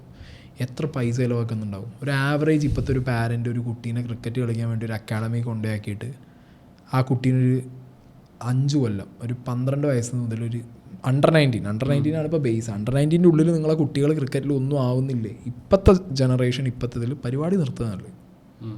കാരണം അത് അണ്ടർ 19 ആകുമ്പോഴത്തേക്കും മിനിമം രഞ്ജി ട്രോഫി ഇന്ത്യ കളിക്കണം, ഇല്ലെങ്കിൽ കാര്യമില്ല, അല്ലെ നോ യൂസ്. പിന്നെ അങ്ങോട്ട് ലൈഫില്ല, പിന്നെ അവിടെ എന്ത് കളിക്കാനാ? ഒന്നും ആവില്ല. കയറി പോയാൽ രഞ്ജി ട്രോഫി കളിച്ച് അങ്ങനെ പോവാം. നോ റെക്കഗ്നീഷനാണ് വേണ്ട, അത് കിട്ടില്ല. ക്രിക്കറ്റിനും പ്രായം ഭയങ്കര ഇതാ. പിന്നെ ഈ പറഞ്ഞ മാതിരി ഫുട്ബോൾ പോലെയല്ല ക്രിക്കറ്റ്, ഭയങ്കര ഹെവി ഇൻവെസ്റ്റ്മെൻറ്റാണ്. പണ്ടത്തെ പോലെയല്ല. ഇപ്പോൾ ഒരു മിനിമം ഒരു ബാറ്റ് വാങ്ങണമെന്നുണ്ടെങ്കിൽ കാശ്മീരിലേക്ക് കൊടുക്കണം 3000, 4000, 5000 രൂപ. ഈ സാധനം പൊട്ടും ചെയ്യും. നമ്മളെ ഏറ്റവും വലിയ ഫോൾട്ട് അവിടെ. ഞാനൊക്കെ ബാറ്റ് മേടിച്ച് തൊലച്ച പൈസ ഉണ്ടെന്നുണ്ടെങ്കിൽ എനിക്ക് വീട് വെക്കായിരുന്നു. സത്യം, അത്രയും പൈസ പൊട്ടിച്ചിട്ടുണ്ട്. പ്ലേയേഴ്സ് എഡീഷനേ പറ്റൂ. എന്നിട്ട് ഈ 12,000, 20,000 അന്ന് 25,000 രൂപേൻ്റെ ഒക്കെ സണ്ണി ടോണിക്ക് മേടിച്ച് ബാറ്റ് ചെയ്യാൻ വരുമ്പോൾ ഇവിടെ 110 രൂപേൻ്റെ വിക്കി സ്മാഷ് ബോൾ, ഈ മറ്റേ വാർണിഷ് പെയിൻ്റ് അടിച്ചത്. ഇത് വന്ന് 2 കൊള്ളൊരു ബാറ്റ് വളരും. പോയി പൈസ പോയി. ഇങ്ങനെ തൊലയ്ക്കും പൈസ, ഇങ്ങനെ പോണ. പക്ഷെ ഒരു ഡോക്ടർ ആക്കാൻ വേണ്ടി ഒരു കുട്ടി പേരൻസ് ചിലവാക്കുന്ന പൈസ ചിലവ് വരും ശരിക്കും. 4 വർഷം കൊണ്ട് എന്തായാലും ഡോക്ടർ എക്സാമ്പിൾ ജീവിച്ചിരിക്കുന്ന. അതെ, ശരിക്കും നമ്മൾ കാണുന്ന പാസ്സാവുന്ന ഡോക്ടർമാരല്ല ഞാൻ പറഞ്ഞത്. എത്രയോ പേരൻസ് ഉണ്ടാവും പ്രൈവറ്റായിട്ട് ഡോക്ടറാക്കാന്ന് വിചാരിച്ചു. ശരിക്കും 4-5 വർഷം കൊണ്ട് തീരേണ്ട കോഴ്സ് 8 വർഷം പഠിച്ചിട്ട് ഞാൻ എൻ്റെ ഒരു കസിൻ്റെ കാര്യം പക്ഷെ പറഞ്ഞു. വേറെ കാര്യം 8 വർഷം പഠിച്ചത് കഴിഞ്ഞ് അവൻ പൈലറ്റ് ആവാൻ പോയി.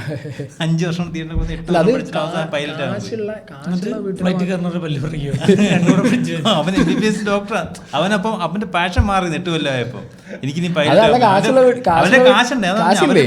അവര് പമ്പ് ചെയ്യുന്ന പൈസയുടെ എമൗണ്ട് ഞാൻ അല്ല, പമ്പയ ഉള്ളതുകൊണ്ടാണല്ലോ പമ്പയാണ്. അപ്പൊ അത് ശരിക്കും പറഞ്ഞാൽ അത് വലിയ എമൗണ്ട്. എന്നിട്ട് അവൻ പിന്നെ പോയി പഠിച്ച് പൈലറ്റ് ആയ കാശുണ്ട്. പൈലറ്റ് അവൻ ആണോ? ഇനി അതും ആയില്ലാന്നുണ്ടെങ്കിൽ അവൻ സ്വന്തമായിട്ട് ഇടയ്ക്ക് മൂട് ഫ്ലൈറ്റ് എടുത്ത് ചാടുമല്ലേ. സ്വന്തമായി എയർപോർട്ടും ഉണ്ടാക്കി ഫ്ലൈറ്റും മേടിച്ചു കൊടുക്കും. ഇത് ആ ടീമിനെ കുറിച്ചാ പറയണേ, അംബാനിനെ മക്കളെ കുറിച്ച് പറയും. ഒന്നും പറ്റി മറ്റേ ഇത് മേടിച്ചിട്ട് റബ്ബറിന് തിരിച്ചടിക്കാൻ പ്ലെയിൻ ഒരെണ്ണം മേടിച്ചു. ഹെലികോപ്റ്റർ ഇട്ട് ഇങ്ങനെ കറക്കുന്നു. അപ്പൊ ഈ സഞ്ജു സാംസണായിട്ടുള്ള കണക്ഷൻ എവിടെ? നമ്മളെവിടെയും അവിടെ കൂട്ടി സഞ്ജുവിന്റെ അതൊക്കെ വരുന്നത് എന്ന് പറഞ്ഞു കഴിഞ്ഞാൽ കുറച്ച് ചെറുപ്പം മുതലുള്ള കണക്ഷൻ. നിങ്ങള് മലപ്പുറം ട്രിവാൻഡ്രം അല്ലേ? അല്ല, ഞങ്ങൾക്ക് കോമൺ ഫ്രണ്ട് ഉണ്ട്, ഇക്ലാസ് നഹ. ഞാനൊക്കെ കളിച്ച സമയത്ത് ഇക്കു കളിക്കുന്നുണ്ട്. ഇന്ത്യ വിചാരം ഇക്കു ഇന്ത്യ ആണ്. ഞാനൊക്കെ ഇക്ലാസ് നഹ ഇല്ല, ഇക്ലാസ് നഹ ഫേമസ് ആളാണോ? അന്ന് ക്രിക്കറ്റ് കളിക്കുമ്പോൾ ഇപ്പോഴും ക്രിക്കറ്റിംഗ് സർക്കിളിൽ അവൻ ഫെയിമാണ്. മിക്കവാറും കമന്റ് ബോക്സിൽ ഇക്ലാസ് നഹ വന്നോളൂ. എന്ത് കളിക്കുമ്പോൾ അവൻ വിജയാസാര വരെ കളിച്ചിട്ടുണ്ട്. പോണ്ടിച്ചേരിക്ക് വിജയാസാര വരെ കളിച്ചിട്ടുണ്ട്. അപ്പോൾ ഇക്കു ത്രൂ ഉള്ള കണക്ഷനായിരുന്നു എനിക്ക് സഞ്ജു ബിൽഡാവുന്നത്. പിന്നെ അത് ബാംഗ്ലൂർ ബേസ്ഡ് ആയിട്ട് അങ്ങനെ നല്ലൊരു ബോണ്ടും കണക്ഷനുമായി. ശരിക്കും സഞ്ജുവിന് ബേസിലിനെയാണോ സായി ആണോ കൂടുതൽ ഇഷ്ടം? അയ്യോ, സഞ്ജുവിന് ഏറ്റവും കൂടുതൽ ഇഷ്ടം ചാരുവിനാണ്. സഞ്ജുവിന്റെ വൈഫാണോ? ഈ ഓപ്ഷൻ ഇല്ല അവിടെ, വൈ ഓപ്ഷൻ. അപ്പോ എവിടുന്നാണ് ഇത് തിരിഞ്ഞ് യൂട്യൂബിലേക്ക് എത്തിയത്? അത് ശരിയാണല്ലോ. ഏത് പോയിന്റിലാണ്? ശരിക്കും സായിക്ക് എത്ര വയസ്സുണ്ട്? എനിക്കിപ്പോ 33 റണ്ണിങ്. ഞങ്ങള് സീനിയറാ. ഞങ്ങള് 37 എല്ലാം 90s. അപ്പൊ ഇത് അവൻ കുഞ്ഞാ 26. ഇത് ശരിക്കും നമ്മളിപ്പോ പറഞ്ഞു നിർത്തിയത് ആ നാഷണൽസിൽ അവിടെ ചെന്ന് മനസ്സിലായി ഇത് നമ്മളുടെ കൂടുന്ന ലെവലല്ല, അതിന് മുകളിലാണ് നാഷണൽസ്. മനസ്സിലാവും. ആ ABD ഒക്കെ അടിക്കുന്ന അടി കണ്ടിട്ട് മനുഷ്യന് ബോധം പോയി. അത് ഏത് ഏജ് ആണ്? അതൊക്കെ ഒരു 10, 24, 25, 26. സോ ദെൻ അവിടെ നിന്ന് സംഭവിച്ചു. അവിടെ നിന്ന് കൊറോണ വന്ന്. കൊറോണ മുമ്പേ ഉണ്ട് കേട്ടോ. യൂട്യൂബ് ഇല്ല, ടിക്ടോക്ക് ആണ്. ഇടയ്ക്ക് കുത്തിപ്പൊക്കിയപ്പം ഞാനൊരു A-class കമന്റോളി ആയിരുന്നു ടിക്ടോക്കിനകത്ത്. പിന്നെ ഫേസ്ബുക്കിലൊക്കെ ഞാൻ നമ്പർ 1 കമന്റോളി ചെയ്യുന്നു. പിന്നെ ഞാൻ ആ പരിപാടി എല്ലാം സൈഡാക്കി, ഫേക്ക് പ്രൊഫൈൽ ചെയ്യുന്നത്. പിന്നെ എല്ലാം സൈഡാക്കി ടിക്ടോക്ക് തുടങ്ങിയപ്പോൾ എൻ്റെ മണ്ടത്തരം ആലോചിക്കണേ, ഞാൻ വീഡിയോ ഒക്കെ ചെയ്യും ബിഗിലേന്നൊക്കെ പറഞ്ഞു. ഇടയ്ക്ക് പൊങ്ങി വന്നത് എല്ലാവരുടെയും കുറേ സാധനം ഇട്ടിട്ട് പേര് മാത്രം SK007. എടാ പൊട്ട മുഖം എൻ്റെ അല്ലേ കാണിക്കണേ. ഫേക്ക് അക്കൗണ്ട് ആക്കിയേക്കാന്ന് പറഞ്ഞിട്ട് SK007 മുഖം എൻ്റെ അത് ബിഗിലേ. അങ്ങനെ സെർച്ച് ചെയ്തിട്ട് കണ്ടുപിടിക്കണം.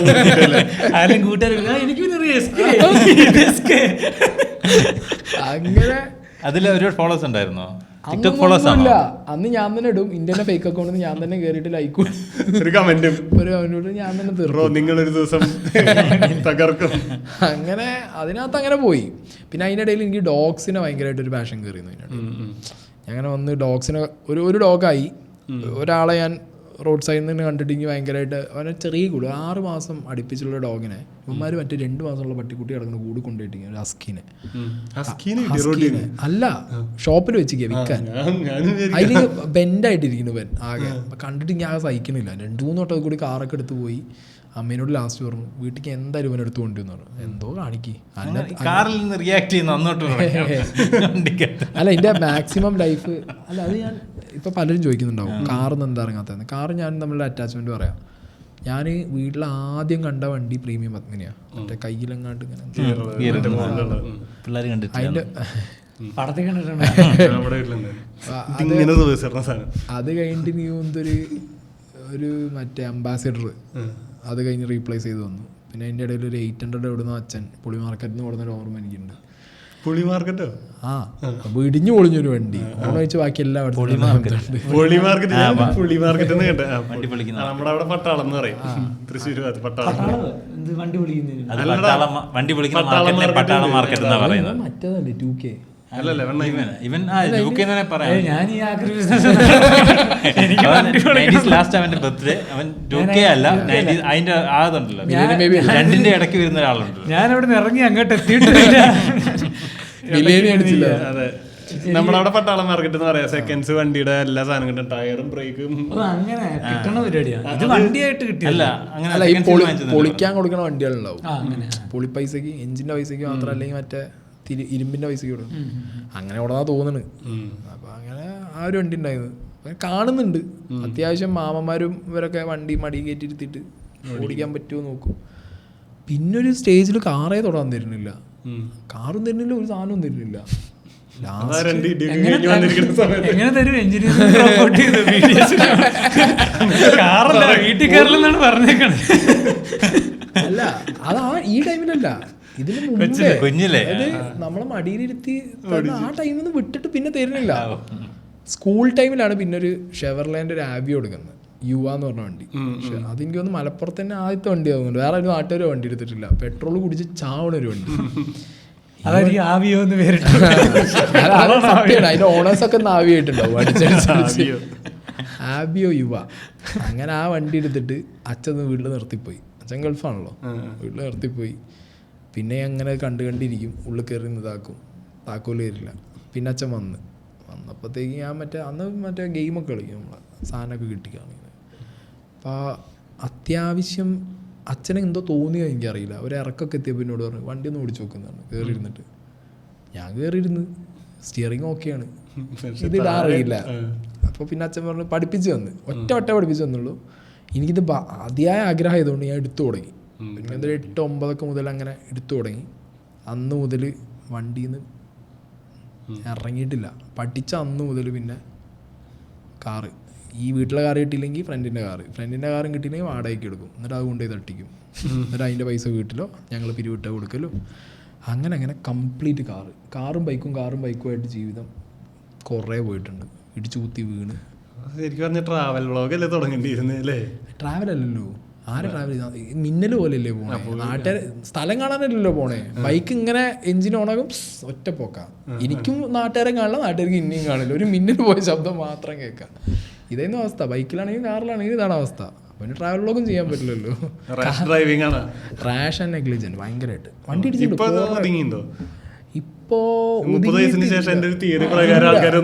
ഇല്ല, കാരണം ഇപ്പൊ ഉള്ളതും BM-ന്റെ M Sport. BM എനിക്ക് നോർമൽ എടുക്കായിരുന്നു, പക്ഷെ ഞാൻ പോയിട്ട് M Sport എടുത്ത്. ഞാൻ ഒതുങ്ങിയിട്ടില്ല. ഇതിന്റെ പ്രശ്നം എന്ന് പറഞ്ഞാൽ ഞാൻ മൊബൈലിലല്ല ഇങ്ങനെ നോക്കാതെ ഞാൻ വണ്ടി ഓടിക്കണമെന്നുണ്ടെങ്കിൽ നല്ല പോക്ക് പോകും, കിണ്ണം പോക്ക് പോകും. ഒരു ഓവർ കോൺഫിഡൻസ് ആണത്. കാരണം ഓടിച്ച് നമുക്ക് തന്നെ ഒരു കോൺഫിഡൻസ് എന്നുള്ള എനിക്ക് വണ്ടി കിടിച്ചിട്ടുണ്ട് കേട്ടോ. കൊടൂരമായ കഥകളൊക്കെ ഉണ്ട്, പക്ഷെ ഞാൻ പറയുന്നില്ല, സീനാണത്. ഇതിപ്പോ വീഡിയോ മറ്റേ ഇടുന്ന കാർ അങ്ങനെ ടിക്ടോക്ക് നിന്നാണ്. സ്വന്തം പേര് മേടിച്ച ഡ്രീം കാറാണോ? ഏതാ? BM. സ്വന്തം പൈസ. യൂട്യൂബ് മാത്രം എന്ന് പറയാൻ പറ്റില്ല. ഈ എല്ലാ പണിയുണ്ട്. ഞാൻ ഇന്നെ പോണ വഴിക്ക് ഏതെങ്കിലും ഒരാൾ ആ സ്ഥലത്തിന് എനിക്ക് കോൾ ഉണ്ടോയെന്ന് ചോദിച്ചാൽ ഞാൻ പോയിട്ട് എന്ത് ചെയ്യും, അതിന് വല്ല അഡ്വാൻസും കൊടുക്കും. എന്നിട്ട് ഞാൻ തന്നെ ഒരു 4-5 ആളെ കണ്ടുപിടിച്ച് ഞാൻ തന്നെ മറിച്ചടിക്കും. റിയൽ എസ്റ്റേറ്റ് ഒന്നുമല്ല. അപ്പൊ കാറിനെ കണ്ടാലും എന്ത് കണ്ടാലും മലപ്പുറത്താണല്ലോ ബേസിക്കലി. ഞങ്ങള് ചെറുപ്പം മുതലേ പഠിച്ചു വരുന്നതാ. നാട്ടിൽ നിന്ന് പെറുക്കിക്കൊണ്ട് തന്നെ ചാമ്പയ്ക്ക് ഉറുപ്പയ്ക്ക് വിൽക്കും, മറ്റേ കാട് വിൽക്കും, എല്ലാ പരിപാടിയും ചെയ്യും. അതിനൊന്നും ഒരു വിഷയമില്ല. അതിനിടയിൽ വേറെ കുറെ പരിപാടിക്ക് പോയിരുന്നു, അത് പറയാൻ പറ്റില്ല, ഇനി പറഞ്ഞ പ്രശ്നം. അങ്ങനെ കുറെ പരിപാടികളൊക്കെ ആയിട്ട് യൂട്യൂബ് എന്നുള്ള ഐഡിയയിലേക്ക് ടിക്ടോക്ക് ഈ പറഞ്ഞ പോലെ ചുമ്മാ ചെയ്തു തുടങ്ങി. അല്ല, ഞാൻ എനിക്ക് ആ കണക്ഷൻ ഇല്ല. അതായത് മറ്റേ എന്നിട്ട് ബാംഗ്ലൂരും തിരിച്ചു പോകുന്നു, ക്രിക്കറ്റും പ്ലാൻ ഡ്രോപ്പ് ചെയ്യാന്ന് വിചാരിച്ചില്ല. കോവിഡ് വന്നപ്പോൾ നാട്ടിലേക്ക് പോകുന്നു, പക്ഷെ എന്നാലും ഷട്ടിൽ ഉണ്ടായിരുന്നു, പോയി വരുന്നൊരു സീൻ ഉണ്ടായിരുന്നു. പക്ഷെ ഈ ക്രിക്കറ്റ് എനിക്ക് ഇപ്പോഴും ചുമ്മാ വെറുതെ തുടങ്ങിയ പരിപാടിയാണ് ടിക്ടോക്ക്. പക്ഷെ ഞാൻ തിരിച്ച് നാട്ടിലൊന്ന് സെറ്റിൽ ആവേണ്ട ഒരു ഫേസ് വന്ന സമയത്ത് എനിക്ക് അത് കോവിഡിൻ്റെ മുന്നേ കേട്ടോ. കോവിഡിൻ്റെ ഒക്കെ മുമ്പ് അമ്മമ്മയും മുത്തശ്ശനും മാത്രമേ, വീട്ടുകാരൊക്കെ ബാംഗ്ലൂരാണ്, ഇവർ മാത്രമേ ഇവിടെ. രണ്ടാളും ഏജ്ഡാണ്. അപ്പം ഞാനിവിടെ നിൽക്കുക എന്ന് പറഞ്ഞു കഴിഞ്ഞാൽ കുറച്ച് അവർക്കും നല്ലതാണ്, എനിക്കും ഓക്കെയാണ്, കാരണം ക്രിക്കറ്റും കളിക്കാം. പിന്നെ ഈ പറഞ്ഞ പോലെ വീഡിയോൻ്റെ ഒരു മൂഡില്ല, അന്ന് കണ്ടിന്യൂസ് ചെയ്യണമെന്നില്ല. പക്ഷെ പിന്നെ എന്തായി, അതൊരു ചെയ്താൽ കൊള്ളാം, കാരണം നാട്ടിൽ ചെക്കന്മാരുണ്ട്, എല്ലാവരും പിടിച്ച് ചെയ്യാം. അന്ന് ഇന്ത്യയിൽ ഐഫോണും ഉണ്ട്, ആരെങ്കിലും ആ സാധനവും ഇല്ല. അപ്പോൾ നല്ല ക്ലാരിറ്റിയിൽ വീഡിയോ ഇടാന്നൊക്കെ പറഞ്ഞിട്ട് അങ്ങനെ തുടങ്ങി. അത് ക്ലിക്കായി. സാധനം ഒരു 40K ഉണ്ടായിരുന്നു എനിക്ക്, 40-40K ടിക്ടോക്കിലൊക്കെ ആയി. ഞാൻ കണ്ടിന്യൂസ് വീഡിയോ എന്നൊക്കെ പറഞ്ഞു കഴിഞ്ഞാൽ പേടി. എനിക്കിപ്പോൾ കാണുമ്പോൾ ഞാൻ പേടിയാണ്. ഞാൻ മോഹൻലാലാണ് രാവിലെ, ഉച്ചയ്ക്ക് മമ്മൂട്ടി, രാത്രി ദിലീപ്.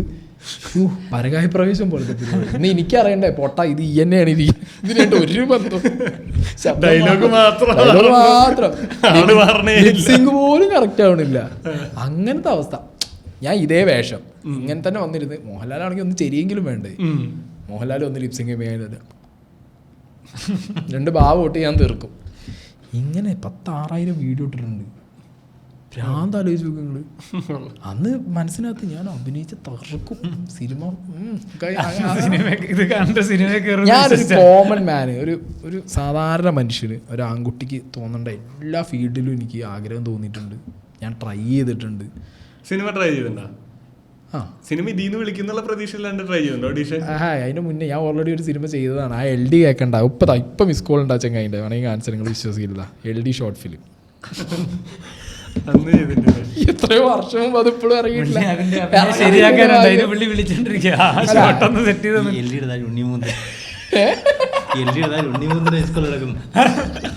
ഞങ്ങളെ ഒരു സീക്രട്ട് ഡീൽ ഉണ്ടായി. അല്ലല്ല, അത് സിനിമയായിരുന്നു. അത് സിനിമയായിരുന്നു. അത് സാധനം പ്ലാൻ ചെയ്തപ്പോ സിനിമയായിരുന്നു. അല്ലല്ല, അത് സിനിമയായിരുന്നു. ഇനി അറിയുമ്പോൾ എന്തോ പോർച്ചുഗീസ് കഥയാണെന്നോ, ആദിവാസി ടു ഏതോ നൂറ്റാണ്ട്, ദെൻ ബാക്ക് ടു ഫ്യൂച്ചർ എന്നൊക്കെ പറഞ്ഞിട്ട് LD ഭയങ്കര ബുദ്ധിയാണ്. ചങ്ങാതി ഭീകര സ്ക്രിപ്റ്റും കഥയും അതിൻ്റെ ഗ്രാഫിക്സൊക്കെ വെച്ചിട്ട് ഇപ്പോഴും ഉണ്ടാക്കുന്നുണ്ട്. ഇനിയിപ്പോൾ ഞാനിപ്പോൾ ഈ പറഞ്ഞ പോലെ സീക്രട്ട് ഏജൻ്റ് ആയിരുന്നു. അന്ന് ഞാൻ സായികൃഷ്ണ ആയിരുന്നല്ലോ. ഇപ്പം ചിലപ്പോൾ ഇതിൻ്റെ പോർഷൻസ് ഒന്നും കട്ട് ചെയ്യില്ലായിരിക്കും. അങ്ങനെയാണെങ്കിൽ ഞാൻ പെട്ട് അങ്ങനെയാണെങ്കിൽ ഞാൻ പെട്ട്. അന്നൊക്കെ ആണെങ്കിൽ ഒരു മൂടാ കട്ട് ചെയ്യാൻ. കാരണം ഞാൻ ഒന്നും അല്ലല്ലോ, കട്ട് ചെയ്ത് കളയാലോ. ഇനിയിപ്പോൾ ഇത് മനഃപൂർവ്വം വെക്കുമോ എന്ന് എനിക്കറിയില്ല. അങ്ങനെ വെച്ചാൽ പെട്ടു. എടുത്തിട്ട് ഇത് കുറേ ഇറങ്ങുമായിരിക്കും. അല്ല, അവർ അന്ന് തന്നെ എനിക്ക് തോന്നുന്നു കുറേ വർഷം, 17-18 LD അങ്ങനെ ഇതെടുത്ത ഫ്രണ്ട്. ഇതിൻ്റെ ക്രിക്കറ്റിൻ്റെ ഒരു ഫ്രണ്ട് ഉണ്ട്, ബിനുചേട്ടൻ. ബിനുചേട്ടൻ ഇൻവെസ്റ്റ് ചെയ്തിട്ടുണ്ട് ഈ പരിപാടിയിൽ. അപ്പോൾ ബിനുചേട്ടൻ ഇങ്ങനെ എന്നോട് ചോദിച്ചു താല്പര്യം ഉണ്ടോടാ. അങ്ങനെ ടിക്ടോക്കിൽ രാവിലെ നീച്ച് കഴിഞ്ഞാൽ ആരും കാണുന്നില്ല, അങ്ങേര് കാണേണ്ടി പോകുന്നുണ്ട്, 2 നാളേ ഉള്ളൂ. അതെടുത്തിട്ട് അങ്ങേരെ വിളിച്ചേ, വാ പോരി പറഞ്ഞിട്ട് ഞാൻ ചാടി കയറിയൊക്കെ പോയി. അങ്ങനെ ഫൈറ്റാണ്. അതെനിക്ക് ഏറ്റവും തമാശ. ഇതൊക്കെ കുറച്ച് എന്താവോ ബാംഗ്ലൂർ തെരുവിൽ കൂടി മറ്റേ സിഗാറൊക്കെ വലിച്ച് ഞാൻ ഒരു സാധനം വലിക്കാത്ത ഒരാളാണ്. ഇന്നേ വരെ മറ്റേ ഒരു സാധനം ഞാൻ ഉപയോഗിച്ചിട്ടുമില്ല. ഞാൻ സിഗരറ്റ് ട്രൈ ചെയ്തിട്ടില്ല, കള്ളു കുടിച്ചിട്ടില്ല. എൻ്റെ അമ്മമ്മ സത്യം ഞാൻ ഓൾറെഡി അയ്യാ. എൻ്റെ വീട്ടിൽ മാമ പണ്ട് അമ്മമ്മേനെ പറ്റിക്കാൻ വേണ്ടിയിട്ട് ബിയർ മേടിച്ചു കൊടുന്നു. മൂത്രക്കല്ലിനെ അല്ല എന്ന് പറഞ്ഞിട്ട്. ടിപ്പിക്കൽ നായർ ഫാമിലിയാണ്. എന്ത് പറഞ്ഞാലും മക്കൾ പറഞ്ഞാൽ വിശ്വസിക്കുകയും ചെയ്യും. അമ്മമ്മ ആണോ കുഴപ്പമില്ല വരൂ എന്നൊക്കെ പറഞ്ഞ് ഇരുത്തി അനിയത്തിക്ക് കൊടുക്കേണ്ട എല്ലാം ഞാൻ കൊള്ളാം സാധനത്തെ സാധനമുള്ളത് ഇത്ര തന്നെ. അടുത്ത ഞാൻ കണ്ണുറക്കുമ്പോൾ എവിടെ അറിയാം, സഹകരണ ആശുപത്രീൻ്റെ ഫാന് ഇറങ്ങുന്നത്. അമ്മമ്മൻ്റെ അപ്പുറത്തെ ബെഡിൽ. ഞാൻ ഇത്രയും വെയിറ്റുള്ള മനുഷ്യനല്ലേ, ഈ സാധനം കുടിച്ചിട്ട് എനിക്ക് എന്നോട് സ്നേഹമില്ല, ഫുൾ സ്നേഹം അനിയത്തിനോട്. ആ തള്ളക്ക് എന്നോട് സ്നേഹമില്ല. ഒറ്റ അടി അമ്മമ്മ അടിച്ചിട്ടാണ് അമ്മമ്മനെ അടിച്ച് കറങ്ങി അമ്മമ്മ വീണ്. ഞാനും ബോധം കിട്ടു വീണ്. നേരെ സഹകരണ ആശുപത്രി പോയി കണ്ണുറക്കുമ്പോൾ അമ്മമ്മ അപ്പുറത്ത് വീണു. എന്നോട് അമ്മ എന്താ കണ്ണാ ചെയ്തത് ഓർമ്മയില്ല. അന്ന് ജില്ലയെ മൊത്തത്തിൽ പറഞ്ഞ ഇവന് ഇത്ര ബിയർ കൊടുത്തതാ പ്രശ്നം, ഇവന് ഒരിക്കലും കൊടുക്കരുത്. അല്ല, എനിക്ക് അങ്ങനത്തെ പ്രശ്നങ്ങളുണ്ടായിരുന്നു. ജയ്ഹനുമാൻ സിനിമ അല്ലേ, ജയ്ഹനുമാൻ സിനിമ കണ്ടിട്ട് ചപ്പാത്തിക്കോട് എടുത്ത് മുത്തച്ഛൻ്റെ തലയ്ക്ക് ഞാൻ മറ്റേ എങ്ങനെ പോണറിയോ, ഇങ്ങനെ വരൂ ജയ്ഹനുമാൻ എന്നൊക്കെ പറഞ്ഞിട്ടൊരു അറ്റടി സീസാണ് ഇത്. അങ്ങനെയുള്ള എനിക്കാണ് ഈ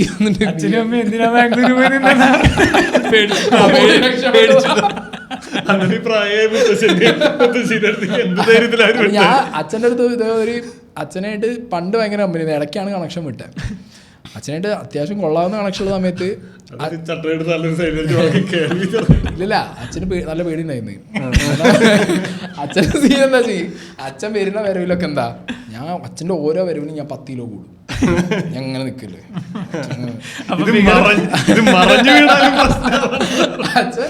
അച്ഛൻ എന്ത് ചെയ്യും, അച്ഛനും അതിലേറെ സൈസായിട്ട് വരും. അച്ഛൻ അത്യാവശ്യം ജിമ്മിൽ പോയി നല്ല സെറ്റപ്പ്, അന്ന് തന്നെ നല്ല ബിൽഡാ. അച്ഛൻ്റെ അടുത്ത് ഒരു വട്ടം ഞാൻ അങ്ങനെ വെറുതെ തമാശ ചെയ്യുന്ന അങ്ങനെ ഇങ്ങനെ പിടിച്ച് കറക്കി നിലത്ത് വെച്ച് അതിലൊന്ന് കിട്ടിങ്ങി. അപ്പം എനിക്ക് മനസ്സിലായി ഇത് പണി പാടുന്നുള്ളത്. പിന്നെ എനിക്ക് ഈ കോംപ്ലക്സ് ഭയങ്കരമായിട്ടുണ്ടായിരുന്നു. ഈ അനിയത്തിനോട് സ്നേഹം കൂടുതലാണ് വീട്ടുകാർക്കുള്ളത്. അതുകൊണ്ട് അച്ഛൻ കൊണ്ടുതന്നെ ഗൾഫിലെ പെട്ടിയൊക്കെ രാത്രി ആരും കാണാതെ പോയിട്ട് മെഴുകുതിരി വെച്ച് ഉരുക്കും, കത്തിക്കും. ഒരു ദിവസം പെട്ടി ഒന്നാകെ കത്തി വീട്ടിലാകെ. ടോപ്പിക്ക് മാറ്റാം, ക്രിക്കറ്റ് മാറ്റാം, ബാല്യകാല സ്മരണകൾ. ഇതാണല്ലേ വൈബല്ലേ, ഏത് മൂട്, വെഞ്ഞാറും മൂട്. അതുകൊണ്ട് ഞാൻ ഇപ്പം എന്താ പറയാ, സത്യം പറഞ്ഞ ഇപ്പുറത്തെ വയലൻസ് സിനിമകളും ഈ കച്ചറകളും ഇല്ല, ഇത് ചെറുതില്ല കാണുകയായിരിക്കും എന്തോന്ന് ഇത് സിനിമ മനുഷ്യനെ ഇൻസ്പയർ ചെയ്യും. ഇല്ല, അതെ, ഈ കുറേ സാധനങ്ങളുണ്ട്. കാട്ടലമ്പ് എന്തൊക്കെയോ ചെയ്തിട്ടുണ്ട് വിഷയന്ന്. അങ്ങനെ ചെറുപ്പം നല്ല വൈബല്ലേ, അത് കുഞ്ഞിലുള്ള ഇതല്ലേ, അത് അന്നത്തെ കോംപ്ലക്സാ. നമ്മളൊരു ഇതുണ്ടല്ലോ, നമുക്ക് ചെറുത്തിറക്കോ ഞാനൊരു ചിറ്റി എടുത്ത് തലകടിച്ച പിന്നെ ഇപ്പൊ അവള് 2 മിനിറ്റാക്കിട്ട് 3 എനിക്ക് തരും, കാശ് എടുത്ത് ഒരെണ്ണം മേടിക്കും. ആള് ഇപ്പൊ ബാങ്കോക്കില്. എത്ര പ്രായ വ്യത്യാസം തമ്മില്? താഴെ സ്വാഭാവികം, 2 വയസ്സേ ഉള്ളൂ, ഇത്ര വ്യത്യാസമുള്ളൂ. അവള് പിന്നെ പഠിച്ച് ഡോക്ടറായി ബാങ്കോക്കിൽ പോയി രക്ഷപ്പെട്ടു. ഇൻവെസ്റ്റ് ചെയ്ത് അത് കറക്റ്റ് ആയിരുന്നു, പ്രോപ്പർ ഇൻവെസ്റ്റ് ചെയ്ത്. അതൊക്കെ ഇൻവെസ്റ്റ് ചെയ്ത് പൊട്ടിയ എൻ്റെ അച്ഛൻ തീർന്നു. കാരണം വീട് വിറ്റാ പഠിപ്പിച്ചത്. അത് പാളിയില് ഷോർട്ടായിരുന്നു. അതുകൊണ്ട് പക്ഷെ പഠിക്കില്ലേ പെമ്പിള്ളേർ പഠിക്കുന്നല്ല, ഇപ്പൊ ഇന്നെ ഊറ്റിക്കൊണ്ടിരിക്കുന്നത്. ഇപ്പൊ ഞങ്ങളൊരു സമയം ബ്രേക്ക് ആയിരുന്നു ഞാനും അച്ഛനും.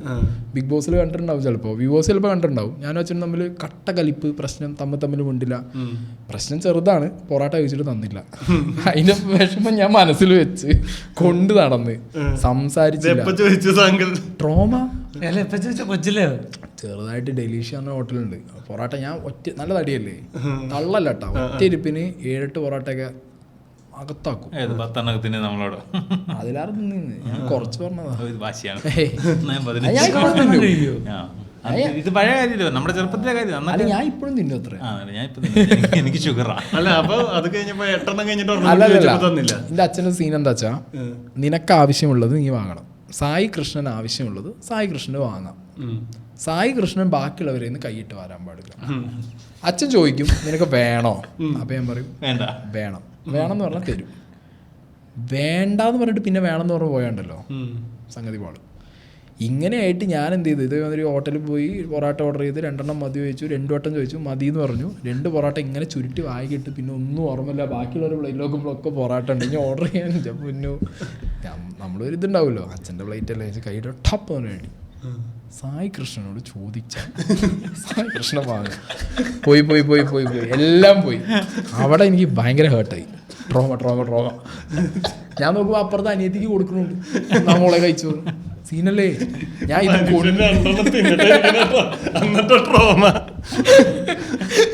എന്നിട്ട് അത് മനസ്സിലിട്ട് നടന്ന് അല്ല എന്റെ മനസ്സിൽ കിടന്നത് കുറെ കാലം. പിന്നെ പ്ലസ് ഈ സാധനം ഉണ്ടല്ലോ, അനിയത്തിനോടാണോ സ്നേഹം എന്നുള്ള സാധനമുണ്ട്. ഞാനാകെ മൊത്തം അച്ഛനോട് ഒരു സീന്,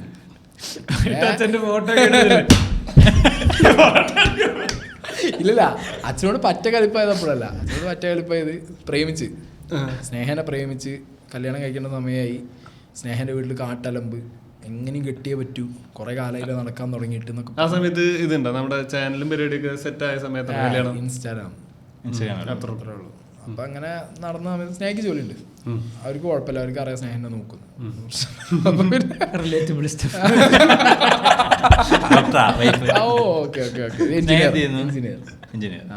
കുഴപ്പമില്ല, അപ്പൊ സീനില്ല, മനസ്സിലാവല്ലോ. അതെ അങ്ങനെ പോയി ആ സാധനം ആ വഴിക്ക് സ്നേഹം എന്ത് ചെയ്തു, സ്നേഹന്റെ വീട്ടിൽ സീനായി, അലമ്പായി, പ്രശ്നമായി. അങ്ങനെയൊക്കെ കഴിഞ്ഞ് ആ സാധനമൊക്കെ വിട്ട് ഒരു ദിവസം വീട്ടിൽ വിളിച്ച് പറ്റ ലോക്കായി, കഴിച്ചേ പറ്റൂ എന്നുള്ള അവസ്ഥയായി. അച്ഛനെ വിളിച്ചിട്ട് അച്ഛാ കല്യാണം കഴിക്കണം, കഴിച്ചോ. ഇങ്ങനെ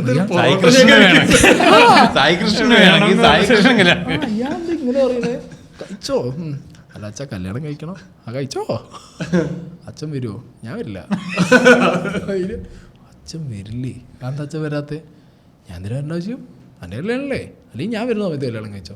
അത് പറ്റില്ല, കല്യാണം കഴിക്കണം. ഇല്ല കല്യാണം കഴിക്കാൻ ഞാൻ വരില്ല. അച്ഛൻ തീരുമാനമായി. കൂടി എന്ത് കല്യാണത്തിനും വരില്ല. നമ്മളെ നമ്മൾ കഴിഞ്ഞല്ലോ, നമ്മളൊന്നുമില്ല, നമ്മൾ പുറത്തായല്ലോ. പിന്നെ ഈ എപ്പോഴും ഈ എബ്രോഡ് അച്ഛന്മാരുള്ള മക്കൾക്കുള്ള വിഷയം എന്ന് പറഞ്ഞു കഴിഞ്ഞാൽ കണക്ഷൻ മിസ്സാവും. അച്ഛൻ മകൻ ബന്ധം പോകും. നമുക്ക് ഒരു ഗസ്റ്റ് പോലെയാവും. അച്ഛൻ എന്നുള്ള അറ്റാച്ച്മെന്റ് ഇല്ല. അതും കൂടി കംപ്ലീറ്റ്ലി ഇപ്പൊ തൊക്കെപ്പാട് കൂടി പോയപ്പോ അച്ഛനായിട്ടുള്ള എല്ലാം പോയി. പിന്നെ ഒരു പ്രായത്തില് മക്കളായിട്ട് അച്ഛന്മാർക്ക് ചെറിയൊരു ഗ്യാപ്പ് വരണം. അല്ല അത് മാത്രല്ല, എനിക്ക് വേറെയും സീൻ ഉണ്ടായിരുന്നു. ഞാൻ നോക്കണം കണക്ഷൻ വിട്ടു അച്ഛനായിട്ട് ഇതൊക്കെ പോയി. ലാസ്റ്റ് എല്ലാം കൊണ്ടും പോയി നിൽക്കുകയാണ്. അച്ഛൻ പൈസ ഇടുമല്ലോ, മണി അത് ഇടുന്നു അമ്മേൻ്റെ അനിയത്തിൻ്റെ അക്കൗണ്ടിലേക്ക്. എന്നിട്ട് അതിന്ന് ഒരു 5000 രൂപയാണ് മാസം എനിക്ക് തരണം. ഞാൻ ആരാ പൊട്ടനാ? ഞാൻ പൊട്ടനാ വീട്ടിൽ. ഈ സ്കീമൊക്കെ മനസ്സിൽ കൂടി പോണേ. അപ്പം അങ്ങനെ അച്ഛനായിട്ട് കംപ്ലീറ്റ്ലി ഗോൺ. പിന്നെ ബിഗ് ബോസ് പോയി പറയാനുള്ളതൊക്കെ അവിടുന്ന് പോയി. അച്ഛൻ വന്നില്ല, കല്യാണം കഴിച്ചു. ബിഗ് ബോസിൽ അങ്ങനെ ഞാൻ കണ്ടിട്ടില്ല. ബിഗ് ബോസ് അങ്ങനെ ഫാദറിന്റെ പ്രശ്നം പറഞ്ഞു. അയ്യോ ഞാൻ ഫാദറിന്റെ പ്രശ്നം വന്ന് ഫാമിലി റൗണ്ട് പോകുമ്പോൾ ഞാൻ അലമ്പായി. എനിക്ക് ഭയങ്കര പേടി ഇങ്ങനെ എങ്ങനെ കയറി വരുമെന്ന്. ഇവന്മാര് വിളിച്ചുകൊണ്ടിരിക്കും. നല്ല കണ്ടന്റ് അല്ലേ, സെന്റി കണ്ടന്റും ആണ്. അല്ലെങ്കിൽ ചിലപ്പോൾ അടിയാവാം, എന്തും ആവാം. ഭാഗ്യത്തിന് എന്റെ അച്ഛൻ വന്നില്ല. മുമ്പ് മറ്റേ സ്കൈപ്പിൽ മറ്റേ വീഡിയോ കോള്. ഞാൻ ആകെ ഷിവറായിപ്പോയി. ഇയാളെന്ത് പറയാനാ. സംസാരിക്കുകയാണെന്ന് അച്ഛന് പിന്നെ വേറെ പ്രശ്നം എന്ന് പറഞ്ഞാൽ പഠിപ്പിച്ചതല്ലേ എന്നെ. ഞാൻ മര്യാദയ്ക്ക് പഠിച്ചില്ല. പിന്നെ ഈ അച്ഛനോട് ഉണ്ടാവും യൂഷ്വലി, കാരണം കുടുംബത്തിൽ നിന്നൊക്കെ നല്ല എ ക്ലാസ് കാണുന്നുണ്ടെങ്കിൽ അങ്ങനത്തെ ഭാഗത്ത് ഒരു തെറ്റില്ല. ഞാൻ ആക്സെപ്റ്റ് ചെയ്ത കാര്യമാണ്. അല്ല ഞാൻ തന്നെ പറയുന്നുണ്ട് ഇന്റെ ഭാഗത്താ തെറ്റെന്നുള്ളത്. കാരണം അല്ല നമുക്ക് ഈ പറഞ്ഞ ആ ടൈമിലൊക്കെ സ്പോർട്സിന്റെ പിന്നാലെ നമ്മൾ പാരന്റ്സിനെ കൺവിൻസ് ചെയ്യും. ഞാൻ എന്റെ അച്ഛനെ കൺവിൻസ് ചെയ്തിട്ടുണ്ട്, അമ്മേനെ കൺവിൻസ് ചെയ്തിട്ടുണ്ട്. ബ്ലഡി അപ്പൂപ്പനാണ് ഹെവി കൺവിൻസിങ്. സെറ്റാ, അപ്പൂപ്പന് വിഷയമല്ല. അപ്പൂപ്പനാണ് ഞാൻ സച്ചിനാ. അപ്പോ നാട്ടുകാർക്ക് പ്രശ്നം, നാട്ടുകാർക്കും കുടുംബക്കാർക്കും. എൻ്റെ കുടുംബക്കാർ എന്നൊക്കെ പറഞ്ഞു കഴിഞ്ഞാൽ വിഷയം എന്താ പറയുക, ഇവന്മാര് നല്ല പൈസക്കാരാ. അപ്പോൾ ഇവന്മാരുടെ വിഷയം എന്ന് പറഞ്ഞാൽ വീട്ടിൽ വരുവേ. അപ്പോൾ അമ്മമ്മയും മുത്തശ്ശനും ഉണ്ടാവും. അപ്പോൾ ഇവരൊക്കെ ഏട്ടന്മാരും അങ്ങനെയൊക്കെ കുറേ ടീംസാണ്. ഇവർ വന്നിട്ട് നമ്മളിങ്ങനെ നിൽക്കുകയാണെങ്കിൽ ഒന്നും ആയില്ലല്ലേ, പോക്കറ്റിന് 500 എടുത്തിട്ട് ഇതാണെങ്കിൽ തിരിച്ച് കൊടുക്കാനും തോന്നില്ല. അഭിമാനം പ്രശ്നമുണ്ട്. പുല്ല് ഇതെങ്ങനെ കൊടുക്കുന്നു വിചാരിച്ച് മനുഷ്യങ്ങനെ ഇരിക്കും. അഭിമാനം പോയാൽ പോട്ടെ, 500 കിട്ടും, പിന്നെ കൊടുക്കാം, പൈസ വരുമ്പോൾ കൊടുക്കാറുണ്ട്, പോക്കറ്റിലിടും. മനസ്സിൽ കുറേ അഭിമാനം എന്ന് പറയും. ഈ സ്കീമാണ് നടന്നുകൊണ്ടിരിക്കുന്നത്. അപ്പം പിന്നെ നമുക്ക് ആകെ മൊത്തം നമ്മളിങ്ങനെ ഒരു പ്രഷർ കുക്കറിലാണ്. പിന്നെ ജോലിയില്ല, കല്യാണം, അച്ഛനും ഇല്ല, കൂട്ടക്കാരും കുടുംബക്കാരും ഇവരൊക്കെ ചോദിക്കുന്ന എൻ്റെ ക്രിക്കറ്റ് എന്തായി. അതിനിടയിൽ ഇൻസ്റ്റാഗ്രാം എങ്ങനെയോ കത്തിയിട്ട് ഒരു 10-100 എങ്ങാണ്ടായിട്ടുണ്ട്. ഇതൊക്കെ ഇരിക്കുമ്പോഴാണ് കല്യാണം കഴിഞ്ഞപ്പോഴത്തേക്ക് പിന്നെ പറഞ്ഞാൽ അപ്പോഴും അച്ഛനായിട്ടൊന്നുമില്ല. പിന്നെ ബിഗ് ബോസ് പോയപ്പോഴാണ് റെഡിയായി. ഇനി നിങ്ങൾ ചോദിച്ചാൽ ആ ചോദ്യം എങ്ങനെ യൂട്യൂബ് റിയാക്ഷൻ ഞാൻ ടിക്ടോക്കിലും ചെയ്തിട്ടുണ്ട്. എൻ്റെ വീഡിയോസ് പണ്ട് മുതലേ കാണുന്നവർക്കറിയാം. ഞാൻ അത്യാവശ്യം ഓൺ വോയിസിലാണ് എല്ലാ വീഡിയോസും ചെയ്തിട്ടുള്ളത്. അല്ലാത്ത സൈഡായിരുന്നു ഇത് മോഹൻലാലും മമ്മൂട്ടി പരിപാടി. പക്ഷേ ഞാൻ ഓൺ വോയിസിൽ ഇഷ്ടംപോലെ വീഡിയോ ചെയ്തിട്ടുണ്ട്. ഇത് ചെയ്യുമ്പോൾ തന്നെ അത് ഞാൻ ചെയ്തിട്ടുണ്ട്. പക്ഷേ ഇൻസ്റ്റാഗ്രാമിൽ എത്തിയപ്പോൾ എനിക്ക് കൃത്യമായിട്ട് മനസ്സിലായി, നമ്മളേക്കാ കിടിലൻ റീൽസ് ചെയ്യുന്ന ആൾക്കാരുണ്ട്. അവിടെ നമുക്ക് ഈ ടിക്ടോക്ക് പരിപാടി കൊണ്ട് പിടിച്ചേക്കാൻ പറ്റില്ല. നമുക്ക് നമ്മളെ നാക്കോണ്ടേ പിടിച്ചേക്കാൻ പറ്റും. ആ പരിപാടി ഓൺ വോയിസ് ചെയ്യാൻ തുടങ്ങി. പിന്നെ എനിക്ക് പ്രത്യേകിച്ച് എൻ്റെ നാട്ടിൽ ഒരു രാഷ്ട്രീയത്തിൻ്റെ പരിപാടി ആദ്യം ഇല്ല. ഞാൻ ഒരു രാഷ്ട്രീയ പാർട്ടീനെയായിട്ടും കണക്റ്റഡ് അല്ല. ഒരു രാഷ്ട്രീയ പാർട്ടിക്കാരോടും എനിക്ക് താല്പര്യമില്ല. രാഷ്ട്രീയം അറിയാം, രാഷ്ട്രീയത്തിൻ്റെ പ്രോസ് ആൻഡ് കോൺസും നമുക്കിഷ്ടപ്പെട്ടത് എടുക്കാനുള്ളൊരു മെൻറ്റാലിറ്റി ഉണ്ട്. തള്ളാനുള്ളത് തള്ളാനും അറിയാം. മതത്തിനോട് പണ്ട് മുതലുള്ള ഒരു അമ്മമ്മ കൊണ്ടു നടന്ന കാലത്തുള്ളൊരു ശബരിമലയും ദൈവമുണ്ട്. അത് കഴിഞ്ഞപ്പോൾ പിന്നെ എനിക്ക് അത് ആ കണക്ഷൻ കട്ടായി. പിന്നെ എൻ്റെ തോട്ട് ഫുള്ള് എന്തിന് ദൈവം, ഇതെന്താ സാധനം, ഇതാണ് എൻ്റെ മൂഡ് ഫുള്ള്. അപ്പോൾ മതവുമില്ല രാഷ്ട്രീയമില്ല. വളർന്ന് വലുതായ സമയത്ത് എനിക്ക് ഒരു നാട്ടിൽ മലപ്പുറത്ത് ജീവിക്കുക, എനിക്ക് മതമില്ല, എനിക്ക് രാഷ്ട്രീയമില്ല. ഇങ്ങനെ ഞാൻ ജീവിച്ചു വലുതായി വരണം. കുടുംബക്കാരാണെന്നുണ്ടെങ്കിൽ അവർക്ക് കറക്റ്റ് പൊളിറ്റിക്സ് ഉണ്ട്, കറക്റ്റ് മതമുണ്ട്. ഞാനൊരു മറ്റേ നായർ തറവാട്ടിലെ സന്തതിയാണ്. അപ്പോൾ അവർക്കത് കൃത്യമായിട്ടുണ്ട്. പണ്ട് ഞാൻ കണ്ടിട്ടുണ്ട് അമ്മമ്മ എനിക്ക് ഭയങ്കര ഇഷ്ടമാണ്, പക്ഷെ അമ്മമ്മ ചെയ്ത കാര്യങ്ങൾ ഭയങ്കര മോശമായിരുന്നു. പിന്നെ ഞാൻ റിയലൈസ് ചെയ്യുന്നത് കാരണം വീട്ടിൽ വന്നിട്ട് ജോലിക്ക് വന്ന് പോണവർ കുടിക്കുന്ന ഗ്ലാസ്സൊക്കെ എടുത്തിട്ട് 37 തൊടിക്ക് വലിച്ചെറിയും, വേറെ ആൾ കുടിച്ച ഗ്ലാസ്സിൽ കുടിക്കില്ല. അങ്ങനത്തെ ഒക്കെ പ്രശ്നങ്ങളുള്ള വീട്ടിൽ അത് കണ്ടു വളർന്ന ഒരാളാണ്. അപ്പോൾ ആ ഒരു മൈൻഡിനകത്ത് എനിക്കുണ്ട്. കാരണം എൻ്റെ ഒപ്പം എൻ്റെ ക്ലാസ്സിൽ പഠിച്ചിരുന്ന് എൻ്റെ ഒപ്പം ഇരിക്കുന്നവരൊക്കെ വേറെ മതക്കാരും ജാതിക്കാരുമാണ്. എനിക്ക് അവരാണെല്ലാം. ഞാൻ എന്തിനും ഇവരെ ഇതിന് നിൽക്കേണ്ട ആവശ്യം എന്നുള്ളത് എനിക്ക് ആദ്യം എൻ്റെ മൈൻഡിൽ കയറി തുടങ്ങി.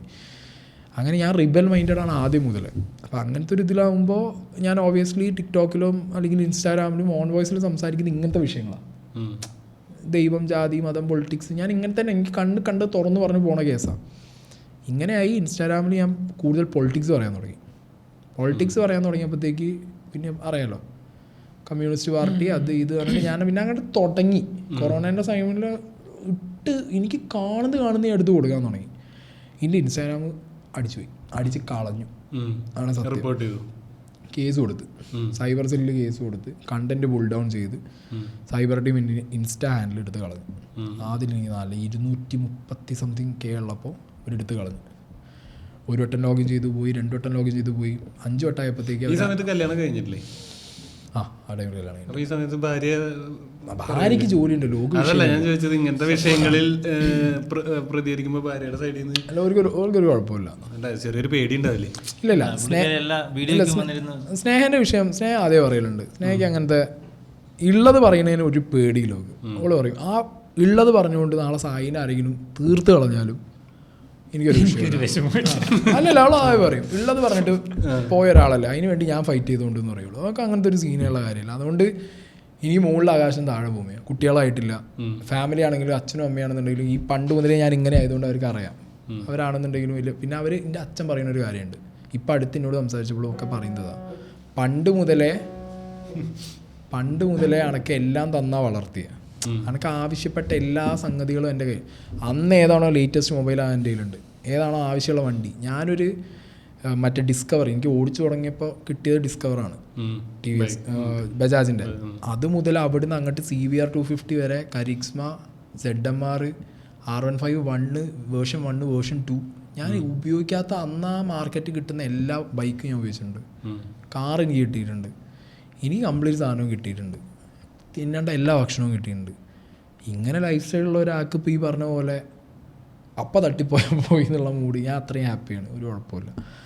അപ്പം അങ്ങനത്തെ ഒരു സ്കീമിനെ ഇപ്പോഴും ഉള്ളത് ഞാൻ.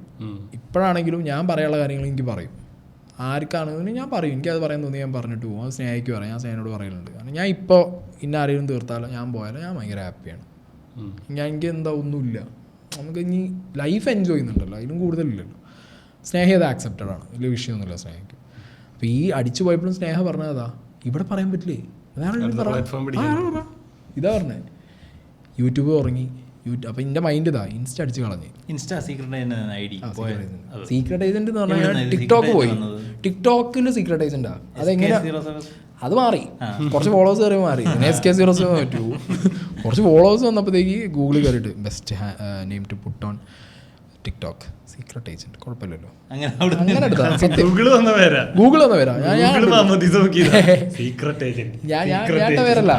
ഞാൻ പേരല്ല. അന്ന് എന്നെ ഭയങ്കരമായിട്ട് ഹെൽപ്പ് ചെയ്തതാണ് ഫുക്രു ഒന്ന് ഭയങ്കര ഗൈഡൻസ് ആയിരുന്നു. ഇത് ചെയ്യണം ടിക്ടോക്കിൽ ഫുക്രുവിനായിട്ട് ഞാൻ കണക്റ്റഡ് ആയിരുന്നു. ഹെലനായിട്ട് അടിയായിരുന്നു, പിന്നെ കണക്ട് ആയി. ഹെലനെ കയറി ഞാൻ ചീത്ത വിളിക്കലും സീനായിരുന്നു. ടിക്ടോക്ക് വാറ്. പിന്നെ അർജുനായിട്ട് അടിയായിരുന്നു. യൂട്യൂബിൽ അവ ഇട്ടു. ഞങ്ങൾ ടിക്ടോക്കേഴ്സ് ആണല്ലോ, നമ്മളപ്പോ ചൊറിയണല്ലോ. അപ്പൊ ഞങ്ങള് ചൊറി അങ്ങോട്ട് ടിക്ടോക്ക് ചൊറിയും. ഇപ്പം ഇവിടെ ഇല്ലല്ലോ, ഞങ്ങൾക്ക് അറിയില്ലല്ലോ. അങ്ങനത്തെ സീനുകൾ പറയാം. പണ്ടത്തെ വീഡിയോയിലുണ്ട്, ഞാനുണ്ട്. ടിക്ടോക്കിലുണ്ടായിരുന്നു. ടിക്ടോക്ക് ഇന്ത്യയിൽ ബാൻ ചെയ്തപ്പോൾ അവർ ഹിന്ദി പാട്ടും പാടി അവിടെ നിന്ന് ഇങ്ങോട്ട് പോകുന്നു. ഇൻസ്റ്റ തുടങ്ങി. അല്ല, അപ്പൊ ഇൻസ്റ്റാ ഹാൻഡിൽ അവർ കളഞ്ഞല്ലോ. അത് കഴിഞ്ഞപ്പോൾ യൂട്യൂബിലോട്ട് വന്നു. അപ്പം ഇപ്പം ഇൻസ്റ്റാഗ്രാം പിന്നെ എടുത്തില്ലേ? പിന്നെടുത്തു. പിന്നെ എൻ്റെ ഡോഗിൻ്റെ പേജ് ഉണ്ടായിരുന്നു. ആ പേജ് ഞാൻ സീക്രട്ട് ഏജൻ്റ് ആക്കി. പിന്നെ ഇൻസ്റ്റയ്ക്ക് തിരിഞ്ഞു നോക്കിയിട്ടുണ്ടായിരുന്നില്ല. കുറേ കാലം ഇൻസ്റ്റ തൊട്ടിട്ടില്ല. കാരണം യൂട്യൂബ് നന്നായി പോകാൻ തുടങ്ങിയപ്പോൾ പിന്നെ ഇതുമ്പോൾ തന്നെ പിടിച്ചു പോയി. ഇപ്പോഴും നോക്കിയാൽ മതി, ഞാൻ അങ്ങനെ കാര്യമായിട്ടുള്ളൂ. അത് യൂട്യൂബ് പെട്ടെന്ന് തുടങ്ങിയപ്പോൾ ആ സപ്പോർട്ട് കിട്ടുക 237K. ഞാൻ ആ സപ്പോർട്ടിന് വേണ്ടി തുടങ്ങിയൊന്നുമല്ല. എൻ്റെ ആവശ്യം ഇവന്മാർക്കെതിരെ പറയണം. അത് നേരെ അതല്ല, നേരെ വ്യൂസ് റിഫ്ലക്ട് ചെയ്തായിരുന്നു യൂട്യൂബ് സ്റ്റാർട്ടിങ് ഇല്ല. ആദ്യത്തെ 1-2 ഷോർട്സിനൊന്നും ഒരു ഡിസംബർ മാസം ഇട്ട വീഡിയോ എനിക്ക് തോന്നുന്നത് രണ്ടും സെപ്പറേറ്റ് ഓഡിയൻസ് തന്നെയാണ്. അല്ല, ഇൻ്റെത് എന്താ പറയുക, എനിക്ക് ഞാൻ സത്യം പറയില്ല, ഞാൻ എടുക്കുന്ന കോണ്ടന്റ് ആണോ എന്ന് എനിക്കറിയില്ല, അതോ ഞാൻ കറക്റ്റ് സമയത്ത് അത് എടുത്തത് കൊണ്ടാണോ എന്ന് എനിക്കറിയില്ല. ആ ഫോർമാറ്റ് ആരും ട്രൈ ഔട്ട് ചെയ്തിട്ടുണ്ടായിരുന്നില്ല. ഞാൻ വരുന്ന സമയത്ത് ഈ ഫോർമാറ്റ് ഇങ്ങനെ വീഡിയോ വെച്ച് സംസാരിക്കുന്നത് ഞാൻ ഞാൻ കളയാം. വിക്കി ചിലപ്പോൾ ചെയ്തിട്ടുണ്ടാവും. വിക്കി തക്ക് വിക്കിണ്ട്. എനിക്ക് തോന്നുന്നത് മറുനാടനും ചെകുത്താനൊക്കെ ഈ വീഡിയോ കാണിച്ചിട്ടല്ല ചെയ്യണേ, ജസ്റ്റ് കാര്യം പറഞ്ഞിട്ട് പോവാ. ഞാനാണെങ്കിൽ ഒരു 2 മിനിറ്റിനും ഉണ്ടായിരിക്കും, അപ്പോൾ വീഡിയോ അടിയിൽ പ്ലേ ആവും, എന്നിട്ട് ഞാൻ പറയില്ലേ. ഈ ഒരു സാധനം ഞാൻ ചെയ്തു തുടങ്ങി. പിന്നെ ഞാനൊരു ആദിത്യൻ ചെറ്റൂരുണ്ട്, അയാളാണ് കാറിലിരുന്നത്. അപ്പോൾ ഇയാൾ ഞാൻ ഫുൾ ടൈം കാറിൽ കൊള്ളാമല്ലോ, നല്ല ലൈറ്റും നല്ല സൗണ്ടും. അവന് ഞാനും കാറിൽ അങ്ങനെയാണ് കാർ കയറി ഇരുന്ന്. അപ്പം അങ്ങനെ ടോട്ടലി എന്താ പറയുക, യൂട്യൂബ് തുടങ്ങി ഒരു 2-3 വീഡിയോ ഒക്കെ ആകുമ്പോഴത്തേക്ക് വ്യൂ കയറി എനിക്ക് ഒരൊറ്റ മാസം കൊണ്ടാണ്. അന്ന് ഉക്രൈൻ റഷ്യ വാറൊക്കെ നടക്കുന്ന സമയം തോന്നുന്നു. അന്ന് എനിക്ക് പിന്നെ വരാൻ വഴുകി. അത് പിന്നെ സ്നേഹൻ്റെ മമ്മി തേങ്ങ ഉടച്ചിട്ടാണ് കിട്ടിയെന്നുള്ള പേര് അവർ ക്രെഡിറ്റ് അടിച്ചു മാറ്റി. അത് വേറെ കാര്യം. അവിടെ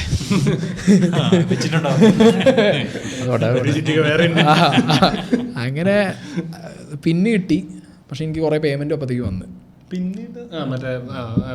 ആഡ്സെൻസിന് പിന്നെ അപ്പോഴത്തേക്ക് എനിക്ക് അത്യാവശ്യം പൈസ കയറി. പിന്നെ ഞാൻ തിരിഞ്ഞു നോക്കിയിട്ടില്ല. പിന്നെ നല്ല പോക്കാ.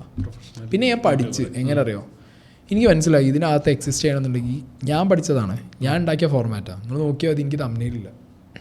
ആ വീഡിയോനകത്ത് തന്നെ ഏതെങ്കിലും വരുന്ന ബൈ ഡിഫോൾട്ട് എടുത്ത് ചുരണ്ടിയിടും. ടൈറ്റിൽ എനിക്കില്ല.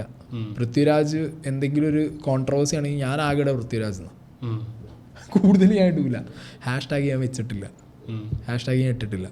ഷോർട്സിന് മാത്രം #ഷോർട്സ് എന്നുള്ളത് പണ്ട് ഇട്ടിരുന്നു. പിന്നെ ഷോർട്സ് നിർത്തിയതോടുകൂടി അത് പോയി. വലിയ വീഡിയോയ്ക്കൊന്നും ഞാൻ #ടാഗ്സ് യൂസ് ചെയ്തിട്ടില്ല. അപ്പോൾ ടൈമിങ്സ് ഇല്ല എനിക്ക്. ഞാൻ മൂഡ് പോലെ ഞാൻ നട്ടപ്പാതിരയ്ക്ക് അപ്ലോഡ് ചെയ്യും, രാവിലെ അപ്ലോഡ് ചെയ്യും, എനിക്ക് ഇഷ്ടം പോലെ സമയത്ത്. ഞാൻ ഇതുവരെയായിട്ട് ആ അൽഗോറിതത്തിന് ഞാൻ എന്ത് ചെയ്തിട്ടില്ല, പിടി കൊടുത്തിട്ടില്ല. മേ ബി അതുകൊണ്ടായിരിക്കും. സ്റ്റാർട്ട് ചെയ്ത് ഈ കോവിഡിന്റെ ടൈമല്ലേ? ശരിക്കും യൂട്യൂബിന്റെ ഒരു പീക്ക് ടൈം അല്ലേ? അങ്ങനെ പറയാൻ പറ്റില്ല ബ്രോ. ഇപ്പോൾ എന്താ സംഗതി അറിയോ, ഇപ്പോൾ യൂട്യൂബിന് എപ്പോഴും പീക്കാ. ഞാൻ കണ്ടിടത്തോളം എപ്പോഴും യൂട്യൂബ് ചെറിയൊരു സാച്ചുറേഷൻ ഒരു കുഴപ്പമില്ല. എന്താ പറയുക, നമ്മൾ കറക്റ്റ് പ്ലേസ് ചെയ്യണം ഈ സാധനം. നമുക്ക് തന്നെ അതിൽ ഓഡിയൻസിൻ്റെ ലിസ്റ്റിൽ നമ്മളെ ഓഡിയൻസ് ഏതൊക്കെ ചാനൽ വാച്ച് ചെയ്യും, നമ്മളെ ഓഡിയൻസ് എവിടെ നിന്ന് വരുന്നു എന്നുള്ളത് യൂട്യൂബ് തന്നെ കാണിച്ചു തരും. അത് ബേസ് ചെയ്ത് വേണം നമ്മൾ കോണ്ടന്റ് ചെയ്യുക. അതിനകത്ത് കണ്ടന്റ് കാണൂല, എന്നാലും നമ്മൾ ചുരണ്ടി പിടിച്ച് ചെയ്യണം. അതാണ് അതിൻ്റെ ഒരു ട്രിക്ക്. ഞാൻ പഠിച്ച പാഠം. അങ്ങനെ ഞാൻ അത്യാവശ്യം പൊടിക്കൈകൾ ഞാൻ സ്വയം പഠിച്ചത്. എന്തെങ്കിലും ഒരു ഇഷ്യൂ വരുമ്പോൾ ആദ്യം റിയാക്ഷൻ വീഡിയോ ഇടുന്നത് ബ്രോ ആണെന്ന് തോന്നിയിട്ടുണ്ട്. എങ്ങനെ ഇത്ര അപ്ഡേറ്റഡ് ആയിട്ട് നിൽക്കണം, അല്ലെങ്കിൽ ഇപ്പോൾ ഒരു പ്രശ്നമുണ്ട് ഇത് എടുക്കാം, പ്രശ്നം ഉണ്ടാക്കിയിട്ടാണ് ഇടുന്നത്. അല്ല, അത് എന്താ വെച്ചാൽ നമ്മൾ ഞാൻ അപ്ഡേറ്റ്, ഞാൻ ഫുള്ളി ഇൻവെസ്റ്റഡ് ആണ്. ഞാൻ ഇതിനകത്താണ് കംപ്ലീറ്റ്ലി. ഞാൻ എപ്പോഴും കണ്ടില്ലേ, ഞാൻ എവിടെ പോയാലും ഇതിനകത്ത് ഇങ്ങനെ ഇരിക്കും. ഞാൻ അങ്ങനെ ഇപ്പം ഭയങ്കരമായിട്ട് ബിഗ് ബോസ് കഴിഞ്ഞതിന് ശേഷം ഞാൻ ഈ പരിപാടി കുറച്ച് സ്ലോ ഡൗൺ ചെയ്തു. കാരണം നമുക്ക് ഇനിയൊരു നെക്സ്റ്റ് ഫേസ് വേണം. എപ്പോഴും ഇതിനകത്ത് ഇങ്ങനെ ഒരു ഫേസ് വേണം. പിന്നെ ഈ സീക്രട്ട് ഏജൻ്റ് ആയിട്ട് ഞാൻ ജീവിച്ച കുറച്ച് സമയം ഉണ്ടായിരുന്നു. അതെനിക്ക് ലൈഫിൽ ഫിനാൻഷ്യലി ഭയങ്കര അടിപൊളിയായിരുന്നു. പക്ഷേ ഇഷ്ടം പോലെ ഫാമിലി കുറച്ച് ബ്രോക്കണായി. ആ സമയത്ത് സ്നേഹനായിട്ടൊക്കെ കുറച്ചൊരു സീനായി. കാരണം ഫുൾ ടൈം ഇതിലാണ്. പിന്നെ ആ ഒരു ആറ്റിറ്റ്യൂഡും കയറി തുടങ്ങി. ഞാൻ പണ്ട് ഇന്നെ വിളിച്ച് നിങ്ങൾ പോഡ്കാസ്റ്റിൽ എഴുതി ഞാൻ യെസ് പറയും സീക്രട്ട് ഏജൻ്റാണ്, ഈ മൂഡായിരുന്നു. പിന്നെ ബിഗ് ബോസിനെ പഠിപ്പിച്ച പാഠങ്ങളാണ് അതൊക്കെ. അതായത് എനിക്ക് കിട്ടി, അതായത് തിരിച്ച് എനിക്ക് ബാക്ക് ടു നോർമൽ ലൈഫ് എന്ന് പറഞ്ഞ സാധനം, അതോടുകൂടി ഞാൻ രക്ഷപ്പെട്ടു. അതൊക്കെ ഒരു ഈ ഇതിനകത്ത് ഇരിക്കുമ്പോൾ ഉള്ള കുറച്ച് ഡ്രോബാക്സ് ആണ്. കുറെ പോയിട്ടുണ്ട് പിന്നെ എനിക്ക് അടി കിട്ടിയിട്ടുണ്ട്, പിന്നെ അടി കിട്ടിയിട്ടുണ്ട്, പിന്നെ ഭീഷണിപ്പെടുത്തിയിട്ടുണ്ട്. ഇപ്പോഴും എനിക്ക് കണ്ണൂർ പോകാൻ, ഞാൻ ടു ബി ഹോണസ്റ്റ് പറയാം, കണ്ണൂർ പോകാൻ എനിക്ക് ഇപ്പോഴും വിഷയമാണ്. ഇതിനു മുമ്പ് ഞാൻ ട്രാവൽ ചെയ്യുമ്പോൾ കാസർഗോഡൊക്കെ പോയി വരുമ്പോഴൊക്കെ കണ്ണൂർ ഞാൻ ഉറങ്ങുന്ന സമയത്തൊക്കെ ചെക്കന്മാർ കൊണ്ടുപോയി വണ്ടി നിർത്തും. തട്ടികട കയറി കഴിഞ്ഞാൽ അവിടെ നിന്ന് അലമ്പാവും. ബേസിക്കലി ഉണ്ട്. എനിക്ക് ഡയറക്റ്റ് കുറേ കിട്ടിയിട്ടുണ്ട്, കുറേ സീൻ ഉണ്ടായിട്ടുണ്ട്. വീട്ടിലേക്ക് മറ്റേ ഉണ്ണിമൂന്തൻ്റെ ഇഷ്യൂ ഉണ്ടായ സമയത്ത് വീട്ടിലേക്ക് വീട്ടിൽ പട്ടികളുണ്ട്. എനിക്ക് എൻ്റെ ഡോഗ്സ് ഉണ്ട്. നമ്മളത് പകുതിയിൽ വിട്ടുപോയി. ഇവന്മാര് മറ്റേ ഈ തോട്ടയല്ല, ചെറിയ പടക്കം പോലത്തെ സാധനമല്ലേ ഇത് വീട്ടിലേക്ക് വലിച്ചെറിഞ്ഞിട്ട്, പട്ടിക്ക് ഭയങ്കര ബുദ്ധിമുട്ടാണ്. പട്ടി വീടിനുള്ളിൽ വലിച്ചെറിഞ്ഞു ഇവന്മാര്, കത്തയക്കണ്, തട്ടിക്കളയുന്നു, ഫോൺ വിളിച്ചുള്ള ഭീഷണി, അങ്ങനെ കുറേ പരിപാടി ഇപ്പോഴും സ്റ്റിൽ ഗോയിങ് ഓൺ. എനിക്കിപ്പോൾ ഈ റീസെൻ്റ് ആയിട്ടൊരു ഇഷ്യൂ ചെയ്തതിന്, ഒരു വീഡിയോ ചെയ്തതിന്, തൃശ്ശൂരിൽ നിന്ന് ഒരു ടീം ഇതേപോലെ കാപ്പ ടീംസാണ് തട്ടിക്കളയും തൃശ്ശൂർ ഭാഗത്ത് എന്നൊക്കെ പറഞ്ഞിട്ട് വേറെ ഭീഷണി. എന്ത് റിലേറ്റഡ് വീഡിയോ ചെയ്ത് ഇനി അറിയാൻ പാടില്ല എന്തിനാ ഏത് വള്ളിയാണ് വരുന്നത് പറയണ്ടേ മനുഷ്യന്, ഇത് ഏത് വള്ളിയാന്ന് പറയണ്ടേ. മറ്റേ പടത്തിൽ സുരാജ് പറഞ്ഞല്ലേ ഏത് പടത്തിന്റെ അല്ല സത്യം, ഇത് കേസായ അറ്റ്ലീസ്റ്റ് FIR ഇട്ടോൻ ആരാന്ന് വിചാരിക്കുക. ഇത് ഇമാതിരി വള്ളികൾ നമ്മൾ എവിടുന്ന് മനസ്സിലാക്കൂ? ഇതിപ്പോ ന്യൂസ് പേപ്പർ വായിക്കാറുണ്ടോ? ഇല്ല, റീഡിങ് ഹാബിറ്റ് ഇല്ല. നെറ്റിൽ നിന്ന് കിട്ടുന്നു. അപ്പോൾ ശരിക്കും ഇപ്പോൾ ഇന്നത്തെ ദിവസം ചിലപ്പോൾ ഒരുപാട് ഇഷ്യൂസ് ഉണ്ടായിരിക്കും. ഇതിൽ ഏതാണ് വെയിറ്റേജ് ഉള്ള ഇഷ്യൂ, എങ്ങനെയാണ് ഇന്നിത് ഞാൻ റിയാക്ട് ചെയ്യാൻ തീരുമാനിക്കുന്നത്? വെയിറ്റേജ് നമ്മൾ ഉണ്ടാക്കുന്നതാണ് ഇപ്പോൾ ഞാൻ തീരുമാനിക്കുന്നത്. ഞാൻ റാൻഡംലി സെലക്ട് ഇപ്പം എങ്ങനെയാ വെച്ചെങ്കിൽ എനിക്ക് എൻ്റെ വ്യൂവേഴ്സിനെ അറിയാം, എനിക്ക് എൻ്റെ കോമ്പറ്റേറ്റേഴ്സായിട്ട് ഞാൻ കാണുന്ന ബാക്കി ചാനൽസിൻ്റെ വ്യൂവേഴ്സിനെ എനിക്കറിയാം. പിന്നെ ചാനൽ ഓറിയൻറ്റഡ് ആയിട്ട് ന്യൂസ് കാണാൻ താല്പര്യമുള്ള ആളുകൾക്ക് ഇപ്പോൾ കറൻ്റ്ലി ഏത് ഇഷ്യൂ ആയിരിക്കും അവരുടെ തലയിൽ ഓടണമെന്നുള്ളതിനെ കുറിച്ചിട്ട് എനിക്കൊരു ധാരണ ഉണ്ട്. ഞാൻ ചൂസ് ചെയ്തിട്ട് പിന്നെ പണ്ടത്തെ പോലെ അല്ല, എനിക്കിപ്പോൾ ഭയങ്കര ഈസിയാണ് കാര്യങ്ങൾ. അപ്പോൾ എനിക്ക് ഇങ്ങോട്ട് കൊടന്ന് എത്തിച്ചേരാൻ ആൾക്കാരുണ്ട്. ഇപ്പോൾ ഒരു മേജർ ഇഷ്യൂ ഉണ്ടായി കഴിഞ്ഞാൽ കൃത്യമായിട്ട് പോലീസിന് കൊടുക്കുന്ന അതേപോലെ തന്നെ, അല്ലെങ്കിൽ ഇവിടെ മീഡിയാസിന് കൊടുക്കുന്ന അതേപോലെ തന്നെ സെയിം മെറ്റീരിയൽസ് ആർക്ക് തരും? നമുക്ക് കുറേ സാധനങ്ങൾ നമുക്ക് കിട്ടും. കുറേയൊന്നും ഞാൻ ഇടലില്ല, ഞാനായിട്ട് മീഡിയക്കാർക്ക് കൊടുക്കാറുണ്ട്. അത് ഞാൻ പറഞ്ഞു വന്നതാ. ഇതിനു മുമ്പ് കുറേ സാധനങ്ങൾ ഞാൻ അങ്ങനെ കൊടുക്കാൻ നമുക്ക് ചെയ്യാൻ പറ്റില്ല. നമ്മൾ ചെയ്ത് കഴിഞ്ഞാൽ നമുക്ക് ഭയങ്കര ഇഷ്യൂസ് വരുന്ന സാധനങ്ങൾ നമ്മൾ മീഡിയക്ക് ഇട്ട് കൊടുത്തിട്ട് അവർ കഴിഞ്ഞതിന് ശേഷം പിന്നെ നമ്മൾ ചെയ്യും. അതങ്ങനെ ചെയ്യാൻ പറ്റുമോ നമുക്ക്? അല്ലാതെ പണിയാണ് നമുക്ക്. അപ്പം അങ്ങനത്തെ കുറേ സാധനം ഇപ്പം ഭയങ്കര ഈസിയാണ്. പക്ഷെ തുടക്ക സമയത്ത് അങ്ങനെ ആയിരുന്നില്ല. തുടക്ക സമയത്ത് നമ്മൾ കണ്ട് നമ്മുടെ പേഴ്സ്പെക്റ്റീവ് നമ്മൾ പ്രസൻറ്റ് ചെയ്യുമ്പോൾ റിസർച്ച് ഉണ്ട്. നമുക്കൊരു വീഡിയോ കാണുമ്പോൾ അത് റിസർച്ച് എന്ന് പറയാൻ പറ്റില്ല. ഇപ്പോൾ നമ്മളൊരു വീഡിയോ കാണുന്നു, നമ്മൾ കാണുന്നു, ആ വീഡിയോനകത്ത് എന്ത് കേസാണ് പറയണേ, അതിന് എന്തൊക്കെ ഒരു നെക്സ്റ്റ് ഫേസ് വരാം, നാളെ ഈ കേസ് എങ്ങനെ മറയാം, വേഴ്സ്റ്റ് സിനാരിയോ വന്നാൽ ഇതെന്താവാം, ഇതിങ്ങനെ പോയാൽ എന്താവാം. ചിലപ്പോൾ ആരും തോന്നാത്തൊരു തോട്ട് എനിക്ക് തോന്നും, ചിലപ്പോൾ വേറൊരു ആംഗിൾ ഈ കേസിനകത്ത്. ചിലപ്പോൾ അത് പറയുമ്പോൾ ക്ലിക്കാവും. 4 ദിവസം കഴിയുമ്പോൾ ഇവൻ പറഞ്ഞാൽ അവിടെ സംഭവിച്ചെന്നുള്ളത് വന്നിട്ടുണ്ട്. കാരണം കുറേ സാധനങ്ങൾ. ഇപ്പോൾ ഈ അർജുൻ ലോറി ആ ഇഷ്യൂ ഉണ്ടായില്ലേ, അന്നൊരു ടാങ്കർ പൊട്ടിയ സാധനം. എനിക്ക് സത്യം പറഞ്ഞാൽ അത് കണ്ട സമയത്ത് ആദ്യം തന്നെ ഈ മണ്ണും കൂനി ഇങ്ങനെ നിന്നില്ലേ റിവറിൻ്റെ നടുവിൽ, ഒരിക്കലും ചാൻസ് ഇല്ല അവിടുന്ന് ആ മല ഇടിഞ്ഞു വന്നിട്ട് ഇങ്ങനെ മണ്ണ് കൂടി നിൽക്കാൻ. എന്തോ പൊട്ടിത്തെറിച്ച് സാധനം അത്രയും ഹൈറ്റ് പോയി തിരിച്ച് ഇങ്ങനെ വന്നാലേ എന്ത് കൂടും, മണ്ണത്ര കൂടും. ഞാൻ അന്ന് അങ്ങനെ പറഞ്ഞു തുടങ്ങിയതാ. പിന്നെ ആ നാട്ടിലുള്ള കന്നഡക്കാരൻ്റെ ചെക്കന്മാർ എന്നെ കോൺടാക്ട് ചെയ്തിട്ട് എനിക്ക് അതിൻ്റെ എവിഡൻസും സാധനമൊക്കെ തന്നിട്ടാണ് ഞാൻ ഈ പൊട്ടിത്തെറീൻ്റെ തുടങ്ങിയത്. പിന്നെ ആ പൊട്ടിത്തെറിയണ വീഡിയോ വരെ കിട്ടി. പക്ഷെ അത് അന്നത്തെ ഗവൺമെൻറ് ഇഷ്യൂസാണ്, അവരതൊരിക്കലും എന്ത് ചെയ്യില്ല, ഡിസ്ക്ലോസ് ചെയ്യില്ല. പിന്നെ അതങ്ങനെ ഒരു മൂടിക്കളഞ്ഞ ആ സാധനം. അങ്ങനെ കുറേ സാധനങ്ങളുണ്ട്. നമുക്ക് നമ്മളെ തോന്നലുകൾ വരുമല്ലോ നമുക്ക് ചില സമയത്ത്. ഇത് ചെയ്ത് നമ്മൾ യൂസ് ടു പോകും അതിന്. ചിലത് ബ്ലണ്ടറായിരിക്കും, ചിലപ്പോൾ ഒരു ലോക മണ്ടത്തരം, ചിലപ്പോൾ ഭയങ്കര സംഭവം. ഇതിൻ്റെ ഒരു ഇടയിൽ നിൽക്കാൻ പറ്റണം, ചൂസ് ചെയ്യാൻ പറ്റണം. ബ്ലണ്ടർ ഏറെപ്പോവും. അല്ല എനിക്ക് പണ്ട് ഞാൻ എല്ലാവരും അടുത്ത് കണ്ടന്റാക്കി അരി മേടിക്കും. ഇപ്പം ഇന്ന കണ്ടന്റാക്കി അരി മേടിക്കാൻ ഇഷ്ടംപോലെ ആളുകളുണ്ട്. പക്ഷെ ഞാൻ വെയിറ്റ് ചെയ്ത് ഈ സമയത്തിനാണ് ആക്ച്വലി നമ്മളെ ബാക്കിയുള്ളവർ കണ്ടന്റ് ആക്കണം. അപ്പോഴാണ് നമ്മളെ സെർച്ച് വാല്യൂയും ഫേസ് വാല്യൂയും കൂടും. നമ്മളതിനകത്ത് തന്നെ ഇരുന്നിട്ട് കാര്യമില്ല. നമ്മളെ അവരാക്കി അങ്ങനെ അവരുടെ ചാനലിലും നമ്മൾ കയറി കഴിഞ്ഞാൽ കാര്യമുള്ളൂ, അല്ലാതെ നോ യൂസ്. അതൊരു സാധനമാണ്. പക്ഷെ നിങ്ങളെ റോസ്റ്റ് എന്താ അറിയോ, ഭയങ്കര പ്ലാൻഡ് ആയിട്ടുള്ള ഒരു സാധനമായി പോയി. ഇത്രയും പ്ലാൻ ചെയ്തിട്ട് ആൾക്കാർ പറയണത് വിളിച്ചിട്ട് ഞങ്ങളുടെ റോസ്റ്റിൽ ആദ്യം റിയാക്ട് ചെയ്തത് സായി ആയിരുന്നു. നമ്മുടെ റോസ്റ്റിന്റെ ആദ്യം ഫസ്റ്റ് റിയാക്ഷൻ ഞങ്ങൾ ശ്രദ്ധിക്കുന്നത് സായിയുടെ ആയിരുന്നു. ഫസ്റ്റ് റിയാക്ഷൻ ഞാൻ തന്നെ ചെയ്തത്. ഞാൻ ഒന്ന് വിളിച്ചു വെച്ചിട്ട് നമ്മുടെ മാനേജർ കാര്യങ്ങൾ പറഞ്ഞിട്ടുണ്ടോ? നമ്മൾ വിട്ടോക്സി പറഞ്ഞിട്ടുണ്ടോ? ഞാൻ ഓർക്കുന്നില്ല. ഇല്ലെങ്കിൽ ഞങ്ങൾ ഇവ പറയുന്നു സായി ഞങ്ങളുടെ മാനേജറിനെ വിളിച്ചാൽ ഞങ്ങൾ റിയാക്ട് ചെയ്യാൻ പോകും. അപ്പൊ നമ്മൾ ഭയങ്കര എക്സൈറ്റഡ് ആയിരുന്നു, നമ്മളെ റിയാക്ട് ചെയ്യാൻ പോകുന്നു. ഞാൻ ഈ പാറ്റേൺ ശരിക്കും അഡാപ്റ്റ് ചെയ്ത് ഇവിടുത്തെ ട്രോളന്മാർ ചെയ്യുന്നുണ്ടോ? ശരിക്കും അവരും ഇതൊക്കെ അല്ല, അവരിതാണ് ചെയ്യുന്നത്, അവരിതന്നെയാ ചെയ്യണേ. അതിന്റെ ഒരു ലൈറ്റർ വേർഷൻ അല്ലല്ല, അതിന്റെ ഒരു വേറെ വേർഷൻ എക്സ്ട്രീം അവരുടെ തല വരാത്തൊരു അവരൊരു പക്ഷേ ടോപ്പിക്കിൽ ഇടയ്ക്ക് പറഞ്ഞോട്ടെ ബ്രോ വിളിച്ച് ചോദിച്ചിട്ട് അത് ചെയ്യുമ്പോൾ നമുക്കും സത്യം പറഞ്ഞു കഴിഞ്ഞാൽ എനിക്ക് ആ വീഡിയോ കാണുമ്പോൾ പുള്ളിയുടെ പരിപാടി ചെയ്യണു, നമ്മൾ നമ്മുടെ ഒരു പരിപാടി ചെയ്തു, നമ്മളിത് ചെയ്യുമ്പോൾ നമ്മളും പ്രതീക്ഷിക്കണം ചിലപ്പോൾ നമ്മളെ ഇറക്കി ഒരു പ്രശ്നമാകുന്നുള്ള. പക്ഷെ അത് ഭയങ്കര ഒരു ഇത് ചിലപ്പോൾ കാണുന്ന ആൾക്കാർ ചിലപ്പോൾ അത് മനസ്സിലാക്കുന്നില്ലായിരിക്കും. അല്ല, കാണുന്ന ആൾക്കാർക്ക് ഇപ്പോഴും അറിയില്ല. ഞാൻ എല്ലാ ഇഷ്യൂസും സംസാരിക്കുമ്പോൾ ടു ദ കോർ ഞാൻ എന്ത് ചെയ്യുന്നറിയോ, ഞാൻ രണ്ട് സൈഡും കേൾക്കാൻ ശ്രമിക്കാറുണ്ട്. ചില ഇഷ്യൂവിൽ ഞാൻ രണ്ടാമത്തെ സൈഡ് പറയാതിരിക്കുന്നത് മനഃപൂർവ്വം പറയാതിരിക്കുന്നതാണ്. കാരണം ആ രണ്ടാമത്തെ സൈഡ് ഒന്നില്ലെങ്കിൽ പറഞ്ഞു കഴിഞ്ഞാൽ അത്രയും മോശമായിരിക്കും, അല്ലെങ്കിൽ പറയാൻ ഒന്നും കാണൂല. അപ്പം നമുക്ക് വെയിറ്റേജ് കൊടുക്കേണ്ട എവിടെയാണ്? ഏറ്റവും കൂടുതൽ സഫർ ചെയ്യുന്ന, ഏറ്റവും കൂടുതൽ ഇത് നീഡഡ് ആയിട്ടുള്ള ആളുകൾക്ക് നമുക്ക് വെയിറ്റേജ് കൊടുക്കണം. അപ്പോൾ അവർ ആ സൈഡേ പറയൂ. ഇനിയല്ല ഭയങ്കര ഇഷ്യൂ ഉള്ളൊരു അതർ സൈഡ് ആണെന്നുണ്ടെങ്കിൽ നമ്മൾ എന്തിനു പറയണം? എന്തായാലും പുറത്ത് വരും. നമ്മളായിട്ട് പറഞ്ഞിട്ട് പിന്നെ ഞാൻ ഇന്ന് പഠിച്ച പാടെന്ന് പറഞ്ഞാൽ കേസുകൾ ഒരുപാട് വരും. നമ്മളിങ്ങനെ ഇഷ്ടം പോലെ ത്രെട്ട് മാത്രമല്ല കേസും ഒരുപാട് വരും. അതായത് നിലവിൽ ഇപ്പം നിൽക്കുന്നുണ്ട് കേസൊക്കെ ഉണ്ട്. ഞാൻ ഒരുപാട് ഓൾമോസ്റ്റ് ഞാൻ കളഞ്ഞിട്ടുണ്ട്. ഇപ്പോഴുള്ളൊരു കേസ് എന്ന് പറഞ്ഞാൽ ഞാനായിട്ട് ഉണ്ടാക്കിയ അലമ്പാണ്. പിന്നെ അതിൻ്റെ ഒരു ഇത് അങ്ങനെ അത് ഞാനായിട്ട് അതടക്കട്ടെ അത് റീസെൻ്റാണ്. അപ്പോൾ അങ്ങനത്തെ സീനുകൾ ഭയങ്കര. പിന്നെയെന്ന് പറഞ്ഞാൽ നല്ല പേഷ്യൻസ് വേണം നമുക്ക്. നമ്മളിപ്പോൾ ഒരാളെ വീഡിയോ ചെയ്തു, ഞാൻ ഇപ്പോൾ നിങ്ങളെ റോസ്റ്റ് ചെയ്തു, ഞാനും അതാ ചോദിക്കുന്നത്. എന്താണെന്ന് വെച്ചാൽ ബ്രോ ഇപ്പോൾ പറഞ്ഞു കേട്ടൊരു പെട്ടെന്ന് കയ്യേറ്റം ചെയ്യാൻ പറ്റാവുന്ന ഒരു കാരണം. അപ്പോൾ ഈ ആളിത് എങ്ങനെ അല്ല ബ്രോ, ഞാൻ പറഞ്ഞില്ലേ, ഞാനിങ്ങനെ പെട്ടെന്നൊരു സാധനത്തിന് പേടിച്ചോടുന്ന മൈൻഡല്ല. അല്ല, പേടിച്ചോടാന്നല്ല, ഇത് എങ്ങനെ ഹാൻഡിൽ ചെയ്യണേ. അതായത് ഇപ്പോൾ മാറിയിട്ടില്ല. ഞാൻ ഇപ്പോഴും ഞാൻ പറയുന്നത് ഞാൻ പറയുന്ന കാര്യങ്ങളിൽ ഞാനൊരു ലൈൻ ഓഫ് റെസ്പെക്ട് എല്ലായിടത്തും കീപ്പ് ചെയ്തിട്ടുണ്ട്. അതിന് ഞാൻ പറഞ്ഞില്ല, ഞാൻ അവനാണ് ഫുക്രുവിൻ്റെ പേരിട്ടെ. ഫുക്രുവാണ് ഫസ്റ്റ് എന്നോട് വിളിച്ചിട്ട് പറയണത്, അളിയാ മാ പീ പൂ പാ താ വേണ്ട. ഞാൻ ആദ്യം നന്നായി ഉപയോഗിച്ചിരുന്ന വീഡിയോനകത്ത് ഞാൻ നിർത്തിയതിന് ശേഷം പിന്നെ ഞാൻ പഠിച്ച പാഠം, നമുക്ക് എന്തും വിമർശിക്കാം, ഒരു ലൈൻ ഓഫ് റെസ്പെക്റ്റ് കീപ്പ് ചെയ്യണം. ഒരാളുടെ ഇമോഷന് ആവശ്യമുള്ള സമയത്ത് അതിന് റെസ്പെക്റ്റ് കൊടുക്കണം. അനാവശ്യമായിട്ടുള്ള റെസ്പെക്റ്റ് നമ്മൾ അതിന് കൊടുക്കരുത്. പറയാനുള്ളത് അങ്ങനെ അത് പറഞ്ഞിട്ട് പോകണം. പിന്നെ ഒരു പരിധി വരെ പണ്ട് ഞാൻ ഫ്രണ്ട്ഷിപ്പ് കീപ്പ് ചെയ്യാതെ ഞാൻ എന്ത് ചെയ്തിരുന്നു, വീഡിയോസ് ചെയ്തിരുന്നു. ഇപ്പം ഞാനത് വിട്ട്.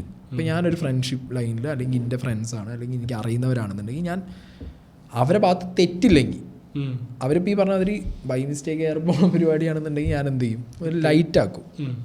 ഓക്കെ, കാരണം അത് നമ്മൾ ചെയ്യണം. കാരണം നമ്മൾ എക്സിസ്റ്റ് ചെയ്യുന്ന ഈ ഒരു കമ്മ്യൂണിറ്റിക്കകത്ത് ഇതിനകത്ത് ഒരു ബോണ്ടും ഇല്ല. ഇതൊരു 3 കൊല്ലം മുമ്പത്തെ ആളാണെങ്കിൽ ചെയ്യുമായിരുന്നു എന്നാണ് ചോദിക്കുന്നത്. ഏത്? ഇല്ല, ചെയ്യില്ല. അത് പഠിക്കുകയാണ്. അല്ല, ഞാൻ എന്താ പറയുക, ഞാൻ ഇവോൾവ് ചെയ്ത്, ഞാൻ സത്യം പറഞ്ഞു കഴിഞ്ഞാൽ എനിക്ക് മനസ്സിലാവുന്നുണ്ട്. ഞാനിപ്പോൾ എൻ്റെ യൂട്യൂബ് ഫേസിലിരിക്കുന്നത് കുറച്ചും കൂടി നല്ലതായിട്ട് ഇവോൾവ് ചെയ്ത് ഒരു സോർട്ടഡ് ഫേസിലേക്കാണ് വരുന്നത്. മെച്ചോർ എന്ന് പറയുമ്പോൾ എല്ലാം സോർട്ട് ചെയ്ത ഫേസിലേക്കാണ് വന്നുകൊണ്ടിരിക്കുന്നത്. അപ്പം അങ്ങനെ ഒരു ഫേസിൽ വന്നിരിക്കുമ്പോൾ നമുക്ക് കുറച്ചും കൂടി നമ്മളൊരു സാധനം സെറ്റ് ചെയ്യണം. ഇപ്പം ഞാൻ പോയിട്ട് നാളെ ഓക്കെ എൻ്റെ ചാനലിൽ ഇപ്പോൾ ഒരു 8 ലക്ഷം അടുപ്പിച്ച് സബ്സ്ക്രൈബേഴ്സ് ഉണ്ട്, ഇനി ഈസി ആയിട്ട് എന്ത് ചെയ്യാം, നിങ്ങളിത് കണ്ടോ, പൃഥ്വിരാജ് ചെയ്തത് കണ്ടാൽ ഞെട്ടും, ലാലേട്ടൻ അവിടെ പോയി കാണിച്ചത് എന്ത്, ഈസി ആയിട്ട് ചെയ്യാൻ പറ്റും. ഇല്ലെങ്കിൽ ഏതെങ്കിലും ഒരു ഇപ്പം ഞാൻ ഫാമിലി വ്ളോഗേഴ്സിന് എടുക്കാറുണ്ട്, പക്ഷെ ഞാൻ എവിടെയും തമ്മിൽ എന്തിട്ടില്ല, അവരിത് ചെയ്തു അവരത് ചെയ്തു, ഞെട്ടി പിടിച്ചു തല്ലി കുത്തി, ഇതൊന്നും അറിയില്ല. ആ ഫാമിലി വ്ളോഗിൻ്റെ പേര് ഇവിടെ എടുത്തിടും, ആ വീഡിയോ ഒന്നൊരു പോർഷൻ എന്ത് ചെയ്യും, അതിനകത്ത് കയറിക്കോട്ടെ എന്ന് തമ്മിലും വയ്ക്കും. ഞെട്ടി പിടിച്ചു എന്നുള്ള സാധനങ്ങൾ ചെയ്ത് എനിക്ക് വേറെ ആരും എന്ത് ചെയ്യണ്ട, വ്യൂവേഴ്സിനെ പിടിക്കേണ്ട ആവശ്യമില്ല. ഇപ്പം ആളുകൾ ചെയ്യുന്നതിനോട് എനിക്ക് പേഴ്സണലി ഒരു താല്പര്യമില്ല. മിസ്ലീഡ് ചെയ്യാൻ പാടില്ല. ക്ലിക്ക് ബൈറ്റ് എന്ന് പറഞ്ഞ സാധനം ചെയ്യാം, പക്ഷെ അതൊരുമാതിരി മറ്റേ പരിപാടിയാവരുത്. ഓൾറെഡി റിയാക്ഷൻ ചാനൽ എന്നുകൊണ്ട് നമ്മൾ ചെയ്യുന്നത് എന്താ, അടുപ്പിൽ ഊതുന്നവൻ്റെ ചെയ്തുകൊണ്ടിരിക്കുകയാണ് ആണ് നമ്മൾ ചെയ്യുന്നത്. ലിറ്ററലി സ്കാവഞ്ചിങ് ആണ്. വല്ലോൻ്റെ കണ്ടന്റ് എടുത്തു കൊടുത്താൽ ചെയ്യണത്. ഓൾറെഡി ഇത് ഞാൻ ഓൾറെഡി എപ്പോഴും പറയുന്ന കാര്യം, നമ്മൾ ആ ചെയ്യുമ്പോൾ നമ്മൾ ആരെ കോണ്ടന്റാണ് എടുത്തുകൊണ്ടുതന്നെ വിമർശിക്കാനാണ് എടുത്തുകൊണ്ടിരുന്നതെന്നുണ്ടെങ്കിലും അയാൾക്ക് ഒരു റെസ്പെക്റ്റ് നമ്മൾ കൊടുക്കണം. ഇനി അതിൻ്റെ മുകളിലും അവർക്ക് ഹേർട്ടായി, അവർ നമ്മളെ കോണ്ടാക്ട് ചെയ്ത് വിളിച്ച് ഇരുന്ന് കേൾക്കണം. ഇപ്പം ആരും പറഞ്ഞ് മനസ്സിലാക്കാൻ പറ്റണം. ഞാൻ അതിന് വേണ്ടി ഇഷ്ടംപോലെ സമയം കളയാറുണ്ട്. മണിക്കൂറോളം വിളിച്ചിട്ട് കാര്യം പറയുന്നത്. വീഡിയോ ക്ലിപ്പ് 10-16 മിനിറ്റ് ഉണ്ടായിരുന്നല്ലോ. അല്ല, അത് അത്രയൊന്നല്ല, ഇരട്ടി ഉണ്ടായിരുന്നു ഉണ്ണിവന്നൻ്റെ. കട്ട് ചെയ്തിട്ടില്ല, ആ സാധനത്തിൽ കട്ടില്ല, അത് കഴിഞ്ഞിട്ട് വിളിച്ചിട്ടുണ്ടായിരുന്നു. അത് ഞാൻ പിന്നെ ഇട്ടിട്ടുണ്ടായി, നിങ്ങൾ ആരും ശ്രദ്ധിച്ചിട്ടില്ല.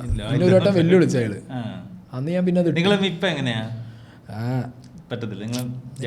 അല്ല, എനിക്ക് ജഗട എന്ന് പറഞ്ഞു കഴിഞ്ഞാൽ പ്രൊഫഷണലി എനിക്ക് അയാളുടെ ഒന്നുമില്ല. എനിക്ക് ഭയങ്കര ഇഷ്ടവും റെസ്പെക്റ്റുമാണ്.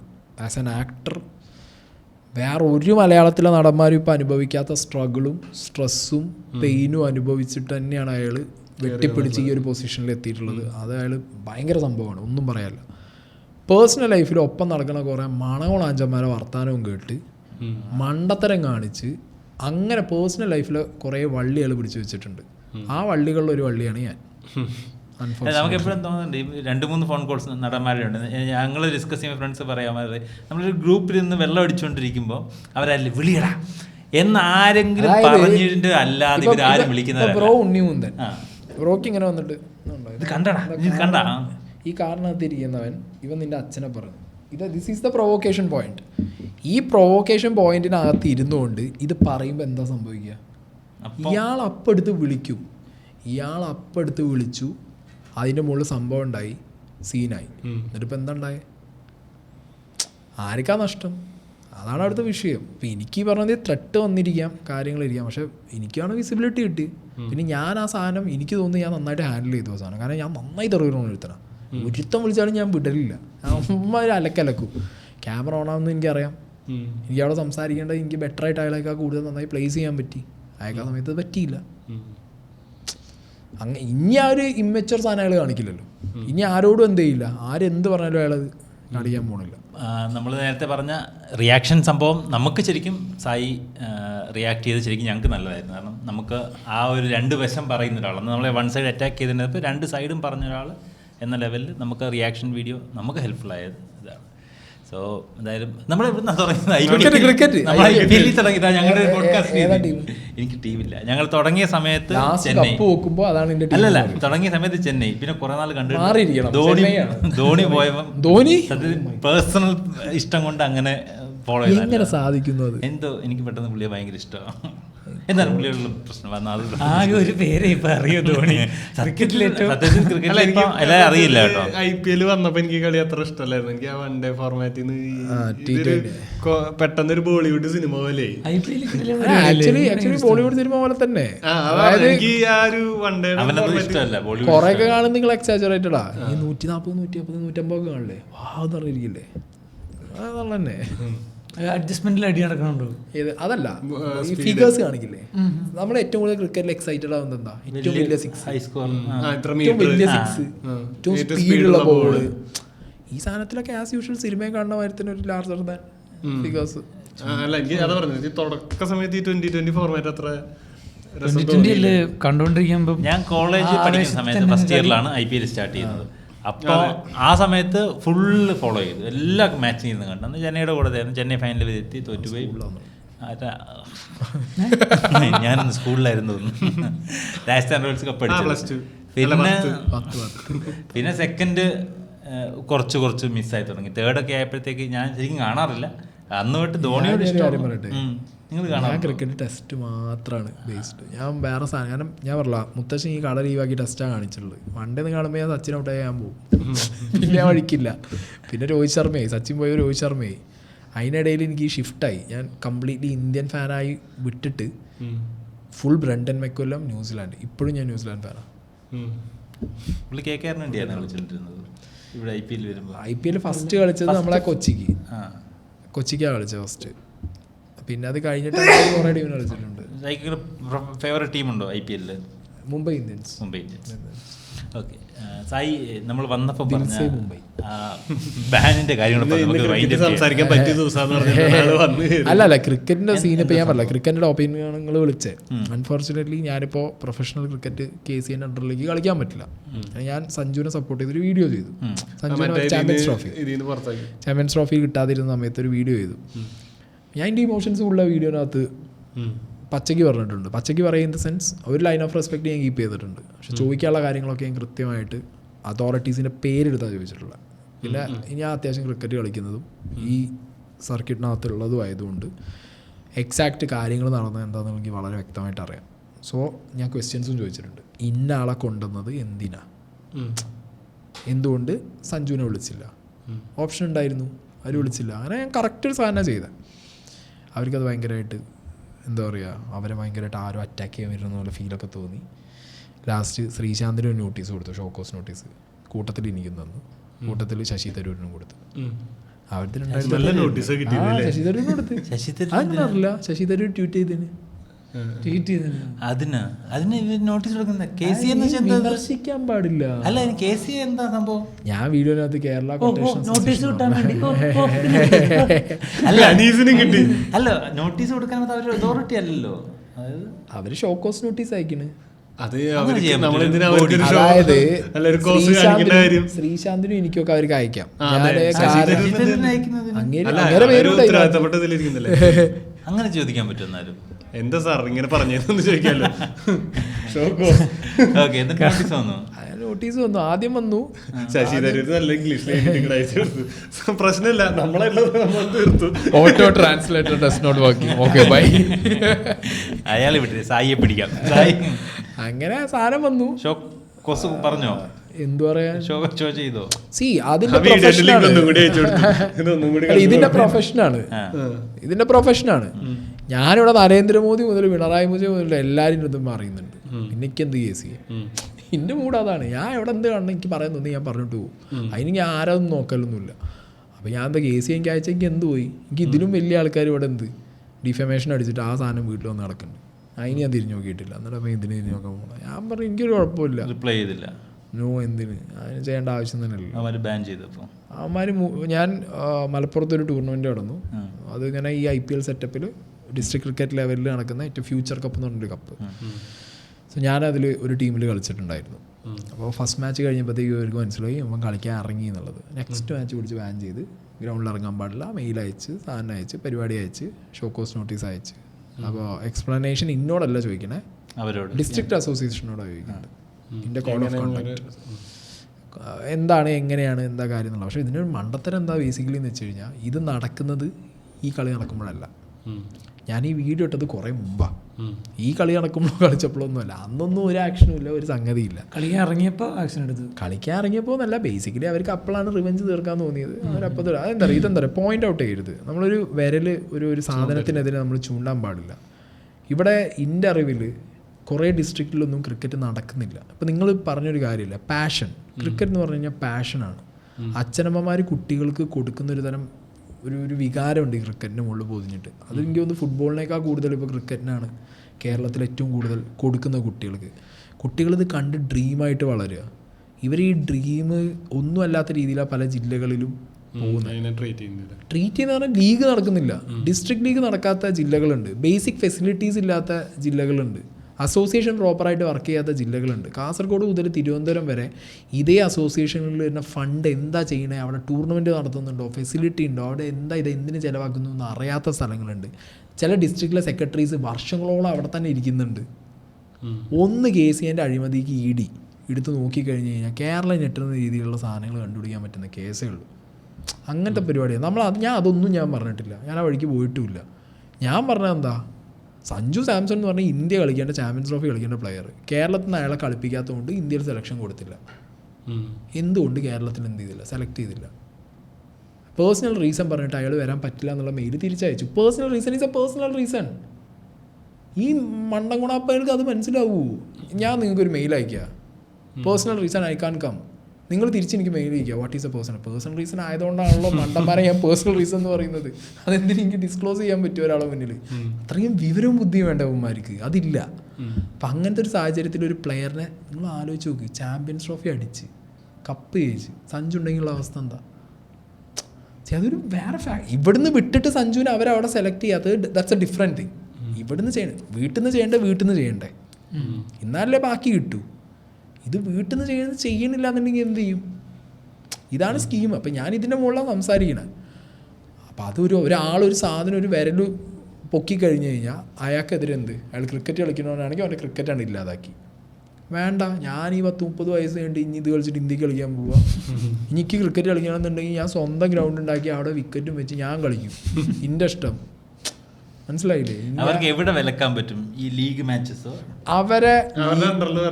അവരണ്ടറിൽ വരുന്ന കളി മാത്രം. ഞാൻ മടൽ വെട്ടി എൻ്റെ മുത്തശ്ശൻ കയ്യിൽ തന്ന് അതിൻ്റെ മുകളിൽ ബോൾ എടുത്ത് കളിച്ചു വരുത്താനാ. ഇതിൻ്റെ തലപ്പത്ത് ഇരിക്കുന്നവന്മാർക്ക് ഞാൻ ഇപ്പോഴും പറയുന്നു, ഞാൻ പോയിട്ട് അണ്ടറാം എറിഞ്ഞാലടക്കം കളിക്കാൻ അറിയാം, ബാറ്റ് പിടിക്കാൻ അറിയില്ല. അണ്ടിപ്പാട് അവിടെ വയ്ക്കണം എന്നറിയാത്ത ടീമുകളാണ് ഇതിൻ്റെ തലപ്പത്തിരിക്കുന്നത്. ഇപ്പോൾ കൈ കൊടുത്താൽ ഓക്സിജൻ മാസ്ക് അതിന് മുഖത്ത് വയ്ക്കും. ആ മണ്ടങ്കോണാപ്പികൾ ഇരുന്നിട്ടാണ് ഈ ഡയലോഗും ഉണ്ടാക്കിക്കൊണ്ടിരിക്കുന്നത്. അസോസിയേഷൻ. അപ്പം അങ്ങനത്തെ ഒരു സ്കീമിനകത്ത് ഞാൻ പറഞ്ഞല്ലോ, എനിക്ക് ഒരു തരത്തിൽ ഇവരായിട്ട് ഒരു നോ കോംപ്രമൈസ്, നത്തിങ്. ഞാൻ പറഞ്ഞത് വളരെ പിച്ച് പെർഫെക്റ്റ് കാര്യം. ഇതിൻ്റെ പേരിൽ നിങ്ങൾക്ക് കേസ് കൊടുക്കാൻ പറ്റുമോ? കൊടുത്തോ. ഫോർ ഡിഫമേഷൻ നിങ്ങൾക്ക് കൊടുക്കാം. I have no issues. കോടികൾ വേണമെങ്കിൽ കൊടുത്തോ, ഞാൻ ജയിലിൽ പോയി കിടക്കും. എൻ്റെ കയ്യിലുള്ളതാണെന്നുണ്ടെങ്കിൽ ഞാൻ ഫൈറ്റ് ചെയ്യും. കാരണം ഞാൻ ചെയ്ത തെറ്റല്ല, കറക്റ്റ് കാര്യമാണ് പറഞ്ഞത്. ഉത്തരം തരാൻ പറ്റണം. തരാൻ പറ്റില്ല അവരെ കൊണ്ട്. എന്തിന്? വൈ ചോദ്യത്തിന് ഉത്തരമില്ല. അപ്പം പിന്നെ ഇന്ന ക്രിക്കറ്റിൽ നിന്ന് വിലക്കിക്കോ. I have no issues. ഇതേപോലെ വിലക്ക് കിട്ടി മിണ്ടാതിരിക്കുന്ന കുറേ മണ്ടന്മാരുണ്ട് ഇവിടെ. ഇനി അത്രേ പറയുള്ളൂ. ക്രിക്കറ്റിൽ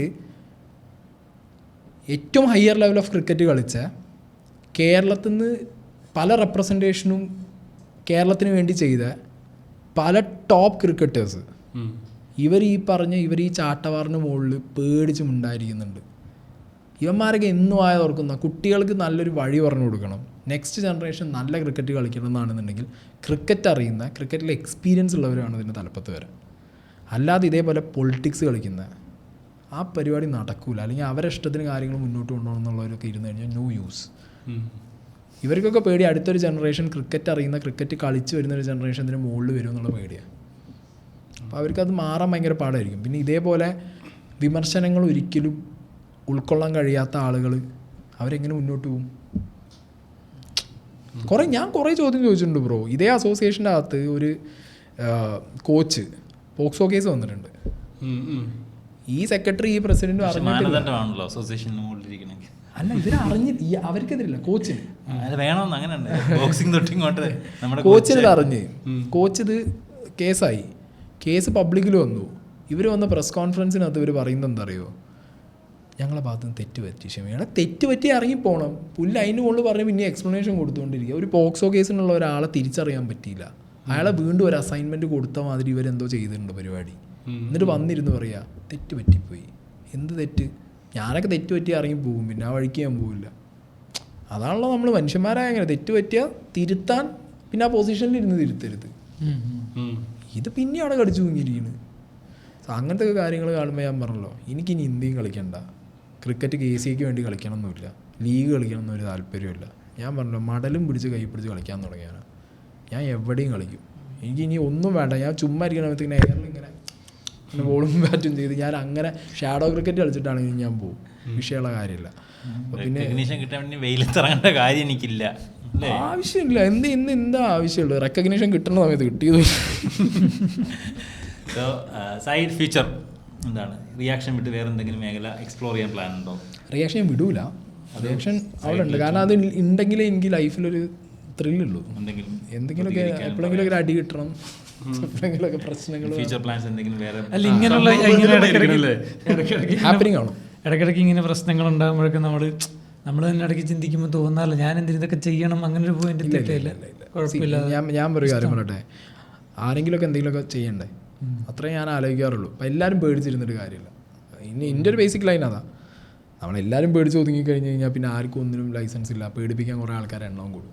അപ്പം അങ്ങനത്തെ ഒരു സ്റ്റേജിൽ എൻ്റെ ലൈഫിൽ അത്രേ ഉള്ളൂ. ഞാൻ ചെയ്ത കർമ്മങ്ങൾ എനിക്ക് പേടിക്കാം. ഞാൻ ഒരു തെറ്റായ കർമ്മം ചെയ്താൽ അതിനെനിക്ക് പേടിക്കാം. ഞാനൊരു വ്യക്തിയോട് ചെയ്തിട്ട് പിന്നെ ആ വ്യക്തി ഇന്നെ എന്തെങ്കിലും ഞാൻ തെറ്റാണ് അയാളോട് ചെയ്യണേ, ഇന്ന് അയാളെ എനിക്ക് പേടിക്കാം. അല്ലാത്ത പക്ഷം ഞാൻ എന്തിനു പേടിക്കേണ്ട ആവശ്യം? ഞാൻ പ്രത്യേകിച്ച് ആരെയും ഒന്നും ചെയ്യുന്നില്ലല്ലോ. ആ ഒരു ലൈനാണ് എൻ്റെ. അത് വീരാത്ത നാവുകളും വീരാത്ത അങ്ങനെ സാധനം ഉണ്ടല്ലോ, അനീതിക്കെതിരെ. അല്ല, അനീതിക്കെതിരെ നല്ല ബ്രോ എനിക്ക് തോന്നുന്നതിന് സൊസൈറ്റിയിൽ എന്ത് എനിക്ക് പ്രതികരിക്കണം തോന്നുന്നു. എനിക്കിപ്പോൾ തോന്നുന്നു ചിലപ്പോൾ എല്ലാവർക്കും അത്. ഇപ്പോൾ മനാഫിൻ്റെ ഒരു ഇഷ്യൂ ഉണ്ടായി, അർജുൻ മനാഫിൻ്റെ ഇഷ്യൂ. ഞാൻ വീഡിയോ ഇട്ടിട്ട് ഇന്നെ കേരളത്തിൽ നിന്ന് നാട്ടുകാർ ഫുള്ള് തന്തയ്ക്കും തള്ളയ്ക്കും വിളിച്ച് ഒറ്റയടിക്ക് 20,000 ആൾ അൺസബ്സ്ക്രൈബ്, കമൻറ്റ് ബോക്സ് ഫുള്ള് തന്തയ്ക്കും തള്ളയ്ക്കും വിളി, വേണ്ട സീന്, മനാഫ് നന്മമരം ദൈവം എന്നൊക്കെ പറഞ്ഞിട്ട് ഒരു വൻ വിഷയം. ഞാൻ അന്ന് ആകെ അത്രേ പറഞ്ഞുള്ളൂ. കുറേ ആളുകൾക്ക് അയാളുടെ മതം നോക്കി അയാളെ സപ്പോർട്ട് ചെയ്യുന്നു. അയാൾ എന്താ ചെയ്യണേ നോക്കണില്ല, അയാളെ മതം മാത്രം നോക്കുന്നു, അയാളെ സപ്പോർട്ട് ചെയ്തിട്ട് പോകുന്നു. ഇവിടെ മതത്തിൻ്റെ കളിയാണ്. അയാളെ ഒപ്പോസ് ചെയ്യാൻ കുറേ സംഖ്യകൾ, അയാളെ സപ്പോർട്ട് ചെയ്യാൻ കുറേ സുഡാപ്പികൾ. ഇതൊക്കെ ഭ്രാന്തടയുന്നതാണ് ഞാൻ ചോദിച്ചത്. വൻ സീന്. ഞാനാണ് കേരളത്തിലെ ഏറ്റവും വലിയ വിഷയമാണ്. എൻ്റെ കമൻറ്റ് ബോക്സ് നിങ്ങൾ നോക്കിയാൽ മതി, പേജുകളൊക്കെ നോക്കി ഞാൻ തീർന്ന്. ഇപ്പം അതേ വീഡിയോൻ്റെ അടിയിൽ എന്താ പറയുന്നത് അറിയോ? എടാ പന്നി, ഈ ആയിരുന്നു ശരി. മനസ്സിലായി? ഈ ലൈനാണ് ഇപ്പോൾ വരുന്നത്. അപ്പം നമ്മൾ പറയാനുള്ള കാര്യം പറഞ്ഞിട്ട് ആ സമയത്ത് ചിലപ്പോൾ കേൾക്കാം, കഴിഞ്ഞ് കഴിഞ്ഞാൽ മാറും, അത്രേ ഉള്ളൂ. ഓക്കെ, നമുക്ക് അടിപൊളി. ഇനി അനീസിക്ക സീക്രട്ട് ഏജന്റിനോട് ആസനം ചോദിക്കണ പോയിന്റിൽ ഈ പരിപാടി എന്ത് പോയിന്റ്?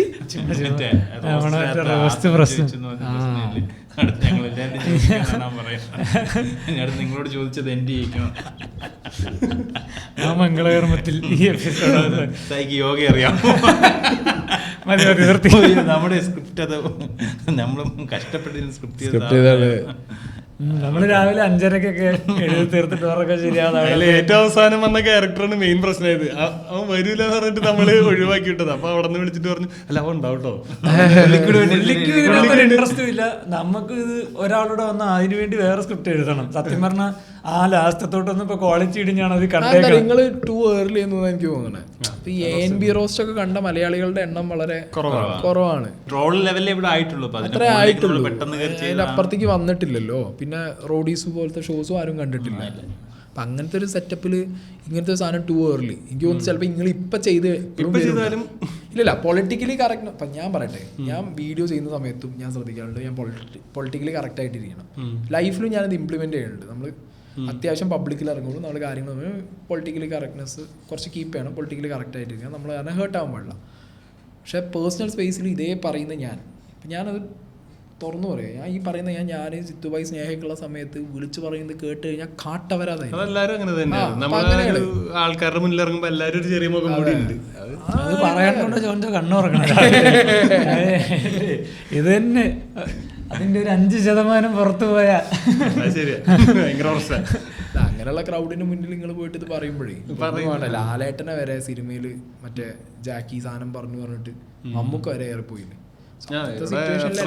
എല്ലാവർക്കും പ്രതികരിക്കാനുള്ള ഒരു സ്പേസ് ഉണ്ട്. എല്ലാരും പ്രതികരിക്കാനുള്ള സ്പേസ് ഉണ്ട്. പക്ഷെ പ്രതികരിക്കേണ്ടത് അറിയാം. സ്റ്റിൽ വരുന്നത് ഫേക്ക് ആയിട്ടാ.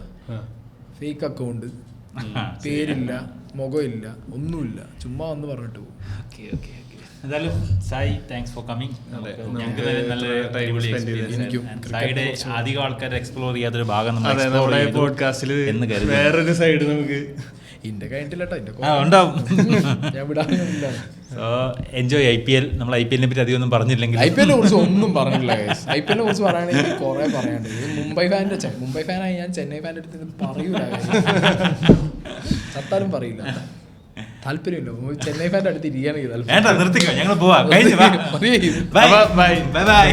എല്ലാവരും IPL കാണാം.